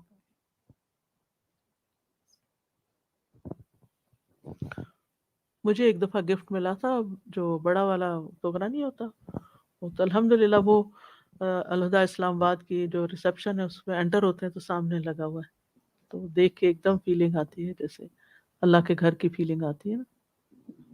استاذہ مجھے یہ ہو رہا تھا کہ اللہ سبحانہ وتعالیٰ کی حکمت اس بات سے کیسی نظر آتی ہے کہ صاحب استطاعت ہو جاؤ تو حج کے لیے جاؤ.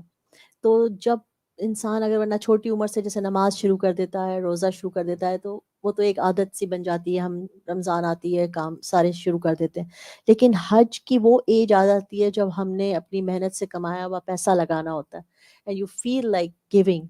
تو سارا کچھ شعوری ہے یہ، بالکل اینڈ یہ ایزی نہیں یہ ہوتا. حج کی روح ہے نا. یہ حج کی روح ہے کہ ہر طریقے کی قربانی ہے، جان، بالکل مال، نفس. بالکل نفس. جی یہ ساری ورنہ وہ چھوٹے والے جو بچے ہیں ان کو ہم حج پہ تو لے جاتے ہیں، مگر وہ اس بات کی روح کو نہیں سمجھ پاتے جب تک کہ وہ جب خود بڑے نہ ہو جائیں اور حج پہ جائیں، نکلیں، اپنا پیسہ خرچ کریں، اپنے خود ٹریول کو سلیکٹ کریں کہ ہم کس طرح جائیں گے، کیا کریں گے. That's a totally different thing. ہم لے تو جاتے ہیں چھوٹے بچوں کو، لیکن ہم کہتے ہیں نا پھر تمہارا انشاءاللہ جب تم بڑے ہو جاؤ گے، بالغ ہو جاؤ گے اور صاحب استطاعت تو تم نے حج کرنا ہے، کیونکہ چھوٹی ایج میں تو ہے. جی لے لیجیے مائک لے لیجیے. صدقے کی جیسے بات ہو رہی تھی استاد جی، ابھی جیسے سب لوگ جائیں گے، آپ اگر نہیں بھی جا رہے تو آپ بھجوا بھی سکتے ہیں. جی ہاں بھجوا بھی سکتے ہیں، بالکل کسی کے ہاتھ بھی بھیج سکتے ہیں. کوئی جا رہا ہو، کوئی آپ کا رشتہ دار جا رہا ہو، کوئی دوست جا رہا ہو، آپ اس کو پیسے دے سکتے ہیں کہ یہ میری طرف سے وہاں پر، کیونکہ وہ مقام وہاں پر عبادت جو ہے، صدقہ ہو، قربانی ہو، کچھ بھی ہو، اس کا اجر کئی گنا زیادہ بڑھ جاتا ہے. اور اسی طرح جو آپ کے ضرورت مند رشتہ دار ہوتے ہیں ان کو، مثلاً پاکستان سے لوگ بہت مشکل سے پیسے جمع کر کے حج کے لیے جاتے ہیں، اور پھر بعض اوقات ایسا ہوتا ہے کہ اعلان ہوتا ہے تو وہ قیمتیں اور بڑی بھی ہوتی ہیں. بعض اوقات چھوٹا موٹا قرضہ بھی لے کے جانا پڑتا ہے، اور بعض اوقات وہاں تک پہنچتے ہیں تو کھانا پینا بھی ان کے لیے کئی دفعہ مشکل ہو جاتا ہے، ہینڈ ٹو ماؤتھ ہوتے ہیں.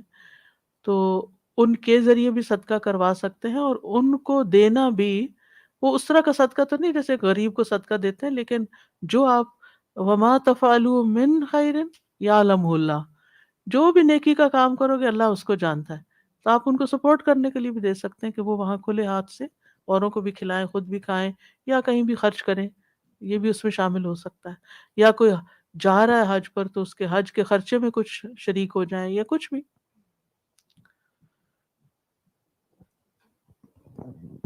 یہ جیسے استاد جی یہ جب ہم گئے تھے تو تھوڑا ٹھنڈا موسم تھا، تو اب بعض اوقات ظاہر ہے تھرڈ ورلڈ کنٹریز سے آنے والوں کے لیے تو ریال ورسز روپی، ان کے لیے چائے پینا بھی مشکل ہوتا ہے. بعض اوقات آپ کو نظر آ رہا ہوتا ہے کہ اگر آپ چائے پینے جا رہے ہیں، کیونکہ ڈسپوزیبل گلاسز میں ہر جگہ مل رہی ہوتی، لوگ گھوم رہے ہوتے ہیں حرم میں، لیکن کچھ لوگ نہیں لے رہے ہوتے، تو آپ تھوڑا سا خود ہی سینس کر کے کچھ ایکسٹرا لے کے کسی کو بھجوا دیں، کر دیں. اس وقت بہت تھکن کی حالت میں کسی کے لیے وہ چائے کا کپ بڑی نعمت ہو جاتا ہے، بالکل کہ بہت ادروائز شکر وہ گزار مشکل ہوتے ہیں، ہوتا ہے. ایسے دل سے دعا دیتے ہیں، کیونکہ سردی ہو یا گرمی ہو، تھکاوٹ میں بھی چائے چاہیے ہوتی ہے. ایگزیکٹلی. اور ایون جیسے اب بہت شدید گرمی ہے تو اس میں وہ وہاں پہ ٹھنڈا لبن ملتی ہے یا کوئی اس طرح کے ہیں، فروٹس لے کے ڈسٹریبیوٹ کیے جا سکتے ہیں. ہر روز آپ بالکل وہاں سے آپ یعنی فروٹ زیادہ خریدیں اس نیت سے کہ اس سیلر اوروں کی کو بھی بھی دے مدد ہے، سکیں، سیلر کی بھی مدد ہے اور اوروں کی بھی اوروں مدد ہے. کو بھی دے تو وہ سکتے اتنا ہیں. اچھا بالکل نیچرل وہ ہو جاتا ہے. ورنہ تو بعض اوقات یہ ہوتا ہے کہ ہمارے پرسنل اگر دیسی ٹیسٹ کا فوڈ ہے تو ہو سکتا ہے کسی عرب یا کسی اور کو تو اس سے اسپائس تنگ کر جائے یا کچھ فوڈ، لیکن fruit is such a neutral and safe thing to give. بالکل.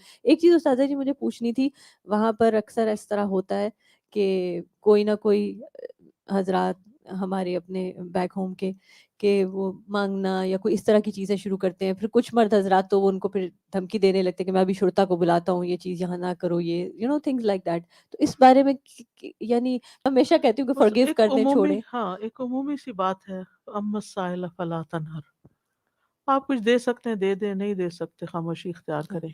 تو وہاں پہ سین نہ ہاں، کریٹ کریں. لیکن سین ہاں نہ کریٹ کریں، اور نہ ہی آپ کے اوپر ذمہ داری ہے کہ آپ جا کے کسی کو انفارم کریں یا اسے پکڑوائیں یا کچھ کریں. ایگزیکٹلی. ہاں یہ چیز وہ بہت کوئی دیکھی ایسا گئی ہے. گناہ نہیں کر رہا کہ جو قابل جرم، فوجداری جرم ہو یا کچھ. جی.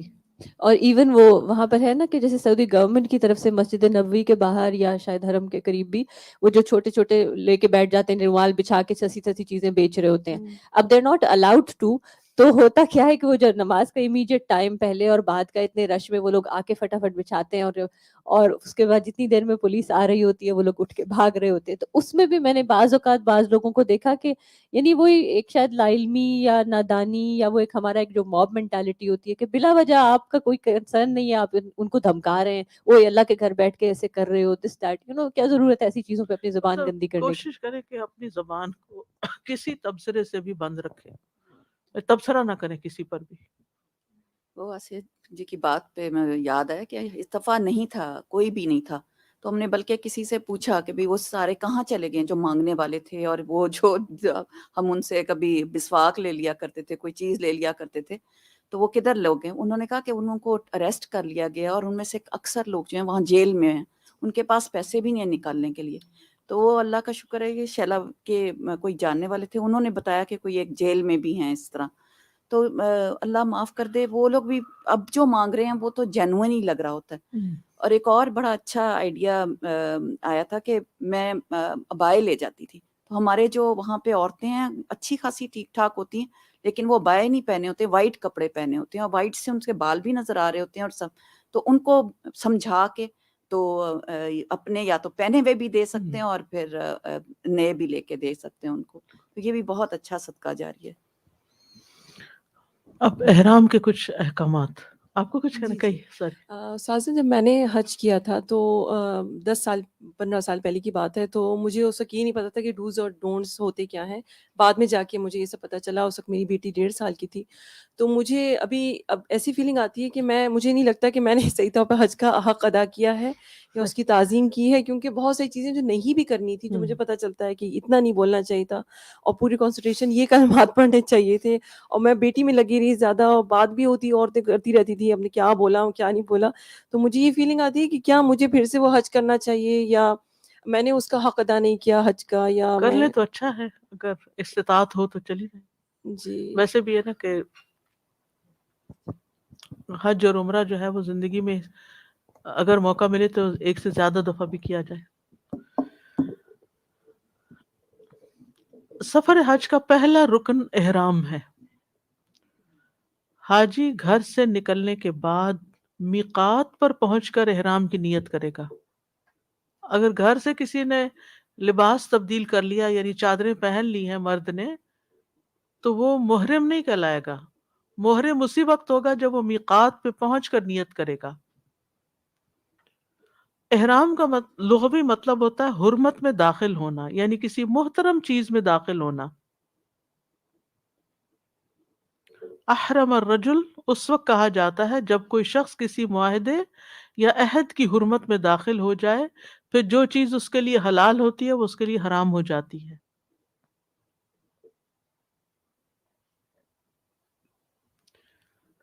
احرام کا اصطلاحی معنی یہ ہے کہ عمرہ یا حج میں داخل ہونے کی نیت کرنا. عمرہ یا حج میں داخل ہونے کی نیت کرنا. اور اس میں بعض ایسی چیزوں کو حرام کرنا جو عام حالات میں حلال یا مباح ہوتی ہیں. دراصل احرام حج یا عمرہ کرنے کی نیت یا ارادے کو کہتے ہیں. احرام کا تعلق کس سے ہے؟ نیت سے ہے. اور اس کے الفاظ لبیک حجتن یا لبیک عمرتن، اور اگر قران ہو تو لبیک عمرتن و حجن ہوتے ہیں. ٹھیک ہے، لبیک حجن یا لبیک عمرتن جو بھی آپ کر رہے ہیں، اور اگر حج قران ہو تو دونوں کا ساتھ. مجازن احرام ان 2 چادروں کو بھی کہہ دیتے ہیں جن کو حاجی استعمال کرتا ہے بطور احرام. وہ مجاز ہے، حقیقی معنی نہیں ہے اس کا. تو احرام جو ہے وہ باقاعدہ نیت کے ساتھ ہوتا ہے. اگر کوئی شخص احرام کا لباس پہن کر پھرتا رہے اور اس نے نیت ہی نہیں کی تو اس کا حج نہیں ہوگا. ٹھیک ہے، تو اس میں نیت اہم ترین چیز ہے. احرام مناسک حج یا عمرہ کے فرائض میں سے ہے. اگر یہ ادا نہ، یہ ایک رکن اعظم ہے، اگر یہ ادا نہ ہو تو حج یا عمرہ ہوتا ہی نہیں. یہ یاد رکھیے کہ احرام مخصوص لباس پہننا نہیں ہے. اگر کوئی شخص مخصوص لباس پہنے بغیر میقات سے داخل ہو تو اس کا حج نہیں ہوگا، کیونکہ اس کا حج، کیونکہ اس سلسلے میں نبی صلی اللہ علیہ وسلم نے رخصت بھی دی ہے کہ اگر کسی کے پاس مخصوص لباس نہیں تو دوسرا بھی پہن سکتا ہے، یعنی ہے ہی نہیں لباس، اس چادریں ہے ہی نہیں تو دوسرے، لیکن پھر اس کے بعد دم دے دے گا۔ صرف ظاہری طور پر ایک خاص حلیے میں نظر آنا احرام پہننا نہیں، کیونکہ بعض اوقات لوگ نیت کے بغیر گھر سے احرام کی چادریں پہن لیتے ہیں، تو احرام اسی وقت ہوگا جب میقات میں پہنچیں گے۔ اسی طرح اگر کوئی شخص وہ چادریں پہن کر مینا، عرفات وغیرہ گھوم کے آ جاتا ہے، نیت نہیں کرتا تو بھی حج نہیں ہوگا۔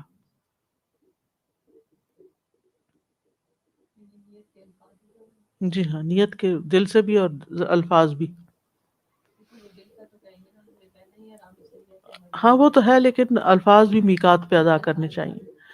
احرام بھی اسی طرح جیسے نماز میں تکبیر تحریمہ ہوتی ہے، اللہ اکبر، نماز کے شروع میں اللہ اکبر کہہ کے نماز میں داخل ہوتے ہیں، ایسے احرام کی نیت کر کے لبیک عمرتن کہہ کے ہم حج میں یا عمرے میں داخل ہو جاتے ہیں، حج میں نہیں، حج کا پھر حج کے لیے بولتے ہیں۔ تو یہ یاد رکھیے کہ نیت کے بغیر کوئی عمل قبول نہیں۔ مرد کا احرام 2 سفید چادریں ہوتی ہیں، ایک چادر بطور تہمت اور دوسری چادر اوپر اوڑھنے کے لیے۔ رسول اللہ صلی اللہ علیہ وسلم نے فرمایا تمہیں تہبند، چادر اور جوتوں میں احرام باندھنا چاہیے، اگر جوتے نہ ہو تو موزے پہن لو، لیکن انہیں ٹخنوں سے نیچے تک کاٹ لو، یعنی بند موزے بھی ہو سکتے ہیں لیکن ٹخنے ننگے ہونے چاہیے۔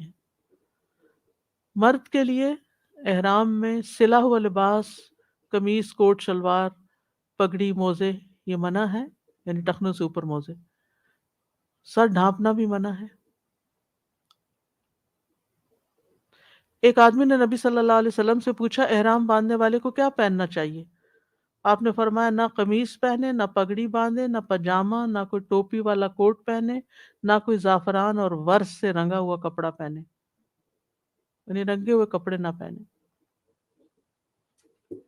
ہاں اگر محرم کو تہبند نہ ملے، ایک چادر ہے 2 نہیں ہے، تو شلوار پہن سکتا ہے، جوتے نہیں ہیں، موزے پہن سکتا ہے۔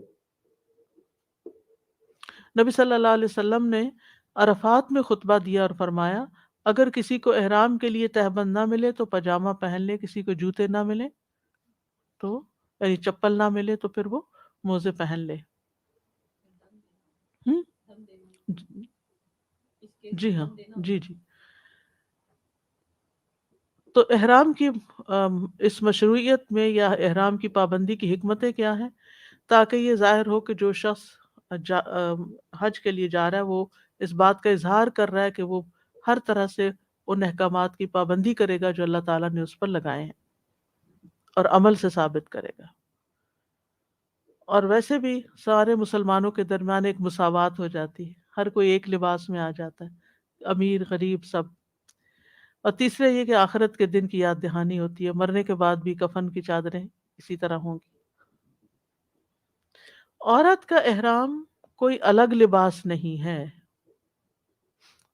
کوئی مخصوص لباس عورت کا احرام نہیں ہے، کوئی سنت سے ثابت نہیں۔ خواتین پردے کے شرعی احکامات کی پابندی کرتے ہوئے روزمرہ کے لباس میں ہی نیت کر لیں، اور عورتوں کے لیے سفید لباس کی بھی کوئی شرط نہیں ہے کہ لازماً سفید لباس پہنیں۔ باریک، تنگ اور چھوٹے کپڑے پہننے سے پرہیز کریں اور پردے کا خاص خیال رکھیں۔ تو عورت اپنے احرام کے لیے کوئی بھی لباس پہن سکتی ہے جو ساتر ہو، اسی طرح چاہے وہ کاٹن کا ہو، چاہے وہ ریشم کا ہو، چاہے رنگا ہوا ہو۔ اس کے علاوہ زیورات بھی پہن سکتی، مگر یہ کہ کھٹکنے والا نہیں ہونا چاہیے، اس سے مثلا انگوٹھیاں وغیرہ پہنی ہوئی ہیں یا کوئی ہار پہنا ہوا ہے یا تو پہن سکتی ہے۔ اسی طرح موزے بھی پہن سکتی ہے۔ عورتوں کے لیے جو ممنوع لباس ہے وہ زعفران لگا ہوا ہے جس میں خوشبو ہو، خوشبو نہیں لگا سکتی۔ اسی طرح دستانے، گلوز اور سلا ہوا نقاب بھی نہیں پہن سکتی۔ ماسک بھی نہیں لگا سکتی۔ نبی صلی اللہ علیہ وسلم نے فرمایا عورتیں حالت احرام میں نہ نقاب پہنے نہ دستانے۔ اسی طرح کوئی بھی ایسا کپڑا جو سلا ہوا ہو، چاہے وہ نقاب کی شکل کا ہو یا کسی اور، وہ نہیں پہننا چاہیے، یعنی اوپر کا دوپٹہ ہونا چاہیے جو سیدھا سیدھا ہو بغیر سلا۔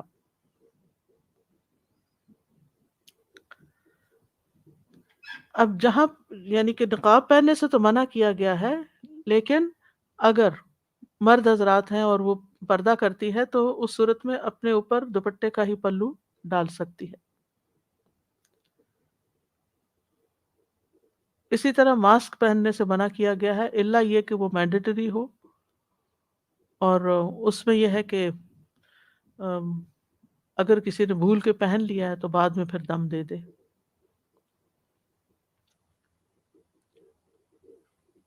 اگرچہ ماسک جو ہے وہ نقاب کی طرح نہیں ہوتا، سارے چہرے کو نہیں ڈھانپتا، مخصوص حصے کو ہی ڈھانکتا ہے، لیکن پھر بھی اب یہ جو چہرے پہ کپڑا لٹکانے کی اجازت ہے تو اس میں یہ کہیں نہیں آتا کہ وہ چہرے کو ٹچ نہ کرے اور ناک کو نہ لگے اور ادھر نہ لگے ادھر، اس کی کوئی ممانعت کہیں ثابت نہیں ہے۔ فاطمہ بنت منذر کہتی ہیں ہم حالت احرام میں اپنے چہرے ڈھانپا کرتی تھیں، اور اسماء بنت ابی بکر صدیق بھی ہمارے ساتھ ہوتی تھی، یعنی صحابیہ تھیں وہ، اور اپنے بال میں کنگھی بھی کر لیتی تھی، یعنی آرام آرام سے کرنی چاہیے کہ بال نہ ٹوٹے، لیکن کر سکتے ہیں۔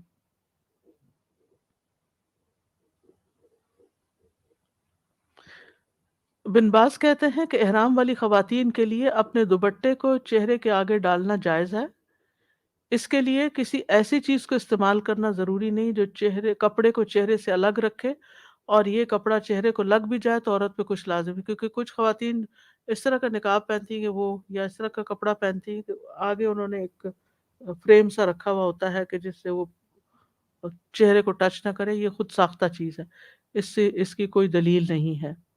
یعنی اگر چہرے کو کوئی چیز ٹچ کر گئی ہے، کپڑا لگ گیا ہے، جو دوپٹہ آگے کیا ہوا وہ لگ گیا ہے، تو اس میں کوئی حرج کی بات نہیں۔ احرام سے قبل کچھ کام کر لینے چاہیے، اور ان میں یہ کہ پہلے انسان اپنی صفائی کرے، ناخن کاٹے، مچھے تراشے، اپنے بغلوں کے بال اکھیڑے، زیر ناف بال مونڈے، احرام سے قبل غسل کرے، کیونکہ نبی صلی اللہ علیہ وسلم نے احرام سے پہلے غسل کیا تھا۔ اسی طرح اگر مکہ داخل ہونے کا ارادہ ہے تو بھی غسل کی جگہ ہو تو غسل کیا جا سکتا ہے۔ نافع کہتے ہیں کہ ابن عمر جب بھی مکہ آتے تو ذی طوا کے مقام میں رات گزارتے، حتیٰ کہ صبح ہو جاتی، غسل فرماتے، پھر مکہ میں داخل ہوتے۔ وہ اللہ کے نبی کے حوالے سے ذکر کرتے تھے کہ آپ نے ایسے ہی کیا تھا۔ تو یہ بھی وہ شاعر اللہ کی تعظیم میں سے ہے نا کہ انسان صاف ستھرا ہو کر مکہ میں داخل ہو۔ حیض والی خواتین احرام باندھ سکتی ہیں، یعنی حیض و نفاس والی عورتیں جب میقات پر آئیں تو غسل کر کے احرام باندھ لیں، اور طواف کے علاوہ باقی سارے حج کے مناسک ادا کر لیں۔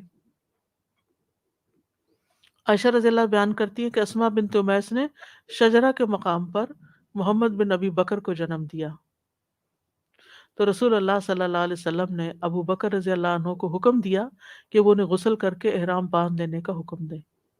وہ نفاس کی حالت میں تھی اور پھر انہوں نے احرام باندھا۔ اسی طرح غسل مسنون ہے، واجب نہیں ہے، یعنی پیریڈز والی خاتون کے لیے، بعض لوگوں کو تکلیف بھی دیتا ہے۔ پھر اسی طرح بالوں کی تلبید بھی کر سکتے ہیں، یعنی ان کو ایک جگہ کوئی ایسی چیز لگا سکتے ہیں کہ جس سے بال ایک جگہ ٹھہر جائیں اور اڑے نہیں، جل وغیرہ، گوند، جل۔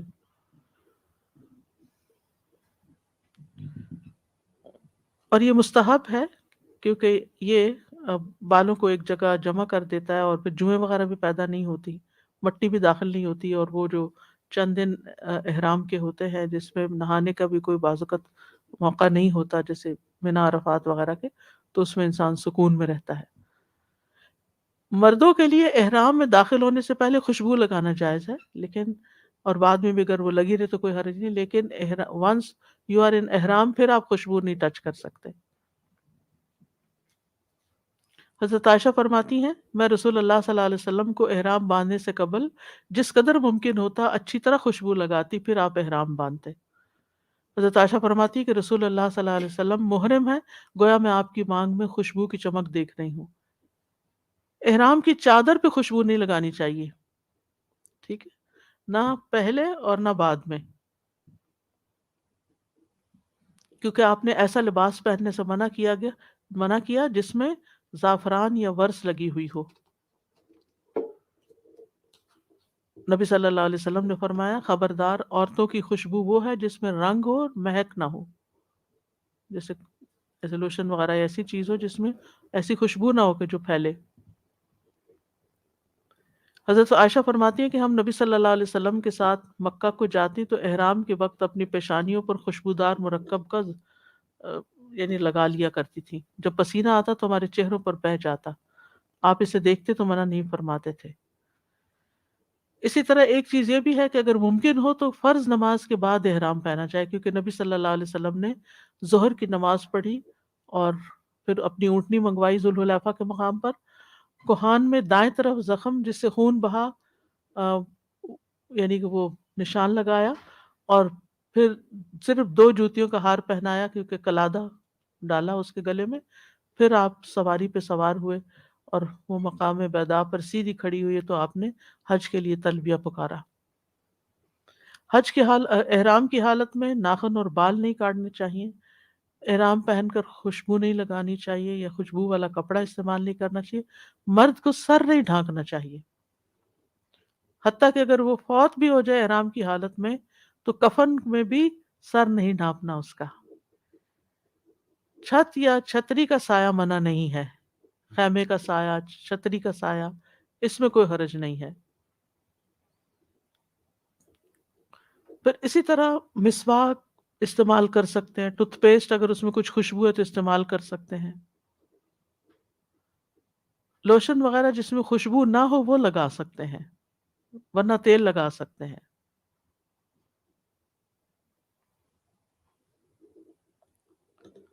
خوشبودار صابن وغیرہ جیسے لیکوڈز وغیرہ ہوتے ہیں واش رومز وغیرہ میں، تو ان کو استعمال کیا جا سکتا ہے، کیونکہ وہ آپ خوشبو لگانے کے لیے نہیں بلکہ ہاتھ دھونے کے استعمال کرتے ہیں۔ احرام کی حالت میں شکار کرنا یا کروانا بھی منع ہے۔ شوہر اور بیوی کا جسمانی تعلق یا کسی قسم کی بھی جنسی گفتگو منع ہے۔ فلا رفث ولا فسوق ولا جدال فی الحج۔ اسی طرح نکاح کا پیغام بھیجنا، نکاح کرنا اور شہوت کے ساتھ ان کے جسم کو چھونا، یہ سب منع ہے۔ کچھ کام جائز بھی ہیں جیسے غسل کرنا، سر کو دھونا، کپڑے تبدیل کرنا، یعنی احرام کے کپڑے یا عورت جو کپڑے پہنے ہوئے ہوتے ہیں وہ تبدیل کر سکتی ہے، چینج کر سکتے ہیں، لباس دھویا بھی جا سکتا ہے احرام کی حالت میں۔ پھر اسی طرح عورت سر کے بال کھول کے کنگھی بھی کر سکتی ہے، لیکن یہ ہے کہ اگر یقین ہو کہ بہت بال ٹوٹیں گے یا بہت الجھے ہوئے تو پھر بہتر ہے کہ ان بالوں کو آہستہ آہستہ بس سیدھا کر لیا جائے۔ پھر اسی طرح سر کھجانا یا بدن کھجانا کوئی حرج نہیں، آئینہ دیکھنا، تیل لگانا، اس میں بھی کوئی حرج نہیں، پھول سونگھ سکتے ہیں خوشبو، زعفران ڈالا ہوا کھانا کھا سکتے ہیں، خوشبو والا کھانا، انگوٹھی، اینک، پیٹی، گھڑی پہن سکتے ہیں۔ ابن عمر نے طواف کیا، اس وقت وہ محرم تھے لیکن انہوں نے اپنے پیٹ پر ایک کپڑا باندھ رکھا تھا، پیسے وغیرہ ڈال کے اس کو لوگ عام طور پہ پیٹی پہن لیتے ہیں۔ عورتیں زیور پہن سکتی ہیں لیکن زیور بجنے والا نہ ہو۔ وَلَا يُبْدِينَ زِينَتَهُنَّ، اس میں اس آیت میں سورۃ النور کی آتا ہے کہ اپنے پاؤں زمین پر نہ ماریں کہ وہ زینت جو چھپی ہوئی ہو وہ ظاہر ہو جائے۔ پھر اسی طرح جس کی آنکھیں دکھتی ہوں وہ آنکھوں میں دوا ڈال سکتا ہے، آنکھوں کے اوپر دوا لگا سکتا ہے، اسی طرح سرما ڈال سکتا ہے، مرہم پٹی یا علاج کروایا جا سکتا ہے۔ آپ نے احرام کی حالت میں سینگی لگوائی تھی، پھر اسی طرح 5 جانور ایسے ہیں جنہیں حالت احرام میں مارا جا سکتا ہے اور کوئی گناہ نہیں، جیسے بچھو، چوہا، کاٹ لینے والا کتا، کوا اور چیل۔ اس کے علاوہ جانوروں کو جیسے بلی وغیرہ یا کسی چیز کو آپ ڈرا دھمکا نہیں سکتے، مار نہیں سکتے۔ ممنوع کام کرنے پر فدیہ دینا ہوگا، اور اپنے سر اس وقت تک نہ مونڈو جب تک کہ قربانی اپنے ٹھکانے پر نہ پہنچ جائے۔ پھر جو شخص مریض ہو یا اس کے سر میں کچھ تکلیف ہو تو سر منڈوا سکتا ہے، بشرطے کہ روزوں سے یا صدقے سے یا قربانی سے اس کا فدیہ ادا کرے۔ میں پیچھے چونکہ یہ احکامات تفصیل سے بیان کر چکی، اس لیے یہاں صرف اشارے دے رہی ہوں، دوبارہ ڈیٹیلز میں نہیں جانا چاہتی۔ پھر اسی طرح اگر بھول کر یا جہالت کی بنا پر کوئی کام ہو جائے تو ایسی صورت میں انسان پھر فدیہ دے دے۔ اسی طرح عذر کی بنا پر عمدن کوئی کام کرے لیکن اس کے لیے پھر فدیہ دینا ہوگا۔ بغیر عذر کے عمدن کوئی کام کرے تو اس میں یہ ہے کہ اس میں وہ گناہگار ہوگا، فدیہ دینا ہوگا۔ بغیر عذر کے کام کرنے پر فدیے کی صورتیں کہ جس میں فدیہ نہیں، اس میں نکاح ہے، اگر کسی نے بھول کے کر لیا۔ اسی طرح کچھ فدیہ ایسا ہے کہ جس کا مثلاً تحلل اول سے قبل اگر اس نے جمع کر لیا ہے تو اس کا فدیہ اونٹ ہے، اونٹ دینا ہوگا۔ اور کچھ فدیہ ایسے جیسے 3 روزے یا 1 بکری یا 6 مسکینوں کو کھانا کھلانا ہے، یعنی جس میں احرام کی کسی پابندی کے خلاف ہو، جیسے ناخن یا بال توڑ دیے، کاٹ دیے، خوشبو استعمال کر لی، یا بیوی سے ہنسی مذاق کر لیا۔ پھر شکار کا فدیہ یہ ہے کہ اسی طرح کا جانور ذبح کرے گا جس کو شکار کیا ہے۔ عام طور پر ان سفروں میں شکار نہیں ہوتا۔ پھر اسی طرح اگر جہالت کی بنا پر، لا علمی کی بنا پر کوئی کام ہو گیا ہے تو اس پر پھر فدیہ نہیں ہوگا۔ مثلا احرام کی حالت میں بھول کے کپڑے پہن لیے اور جلدی سے اتار دیے تو کوئی حرج نہیں، اب اس میں فدیہ نہیں ہے۔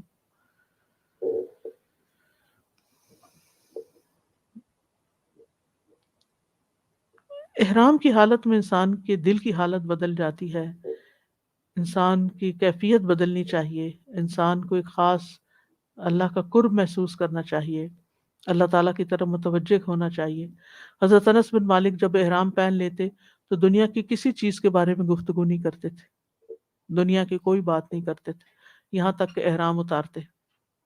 حضرت علی بن حسین جب احرام پہنتے اور ان کی سواری ان کو لے کے برابر ہوتی تو ان کا رنگ پیلا پڑ جاتا، وہ کانپنے لگتے، تلبیہ نہ کہہ پاتے۔ کہا جاتا آپ کو کیا ہو گیا؟ وہ کہتے میں اس بات سے ڈر رہا ہوں کہ کہیں مجھے یہ نہ کہہ دیا جائے گا لا لبیک ولا سعدیک۔ جعفر صادق رحمۃ اللہ علیہ نے جب حج کیا اور تلبیہ کہنے کا ارادہ کیا تو ان کے چہرے کا رنگ بدل گیا۔ ان سے کہا گیا اللہ کے رسول کی بیٹی کے پوتے آپ کو کیا ہو گیا؟ تو انہوں نے کہا میں تلبیہ کہنا چاہتا ہوں مگر ڈرتا ہوں کہ کچھ اور ہی جواب نہ مل جائے۔ شریح رحمہ اللہ جب احرام پہنتے تو کثرت سے خاموش رہتے اور غور و فکر میں مبتلا ہوتے اور اللہ عز و جل کے لیے سر جھکا کر بیٹھے ہوتے، گویا کہ وہ یعنی کہ سانپ سونگ گیا ہو۔ تو اس سے یہ پتہ چلتا ہے کہ حج کے احرام میں صرف کپڑے ہی بدلنا یا صرف زبان سے نیت کرنا کافی نہیں، بلکہ شاعر اللہ کا احترام بھی ضروری ہے اور دل کی حالت اور جسمانی کیفیت کا بدلنا بھی ضروری ہے۔ وآخر دعوانا ان الحمد للہ رب العالمین۔ سبحانک اللہم وبحمدک، اشہد ان لا الہ الا انت، استغفرک واتوب الیک۔ السلام علیکم ورحمۃ اللہ وبرکاتہ۔ اللهم صل على محمد وعلى آل محمد كما صليت على إبراهيم وعلى آل إبراهيم إنك حميد مجيد.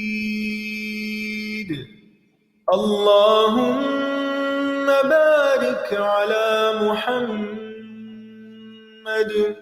وعلى آل محمد كما باركت على إبراهيم وعلى آل إبراهيم إنك حميد مجيد.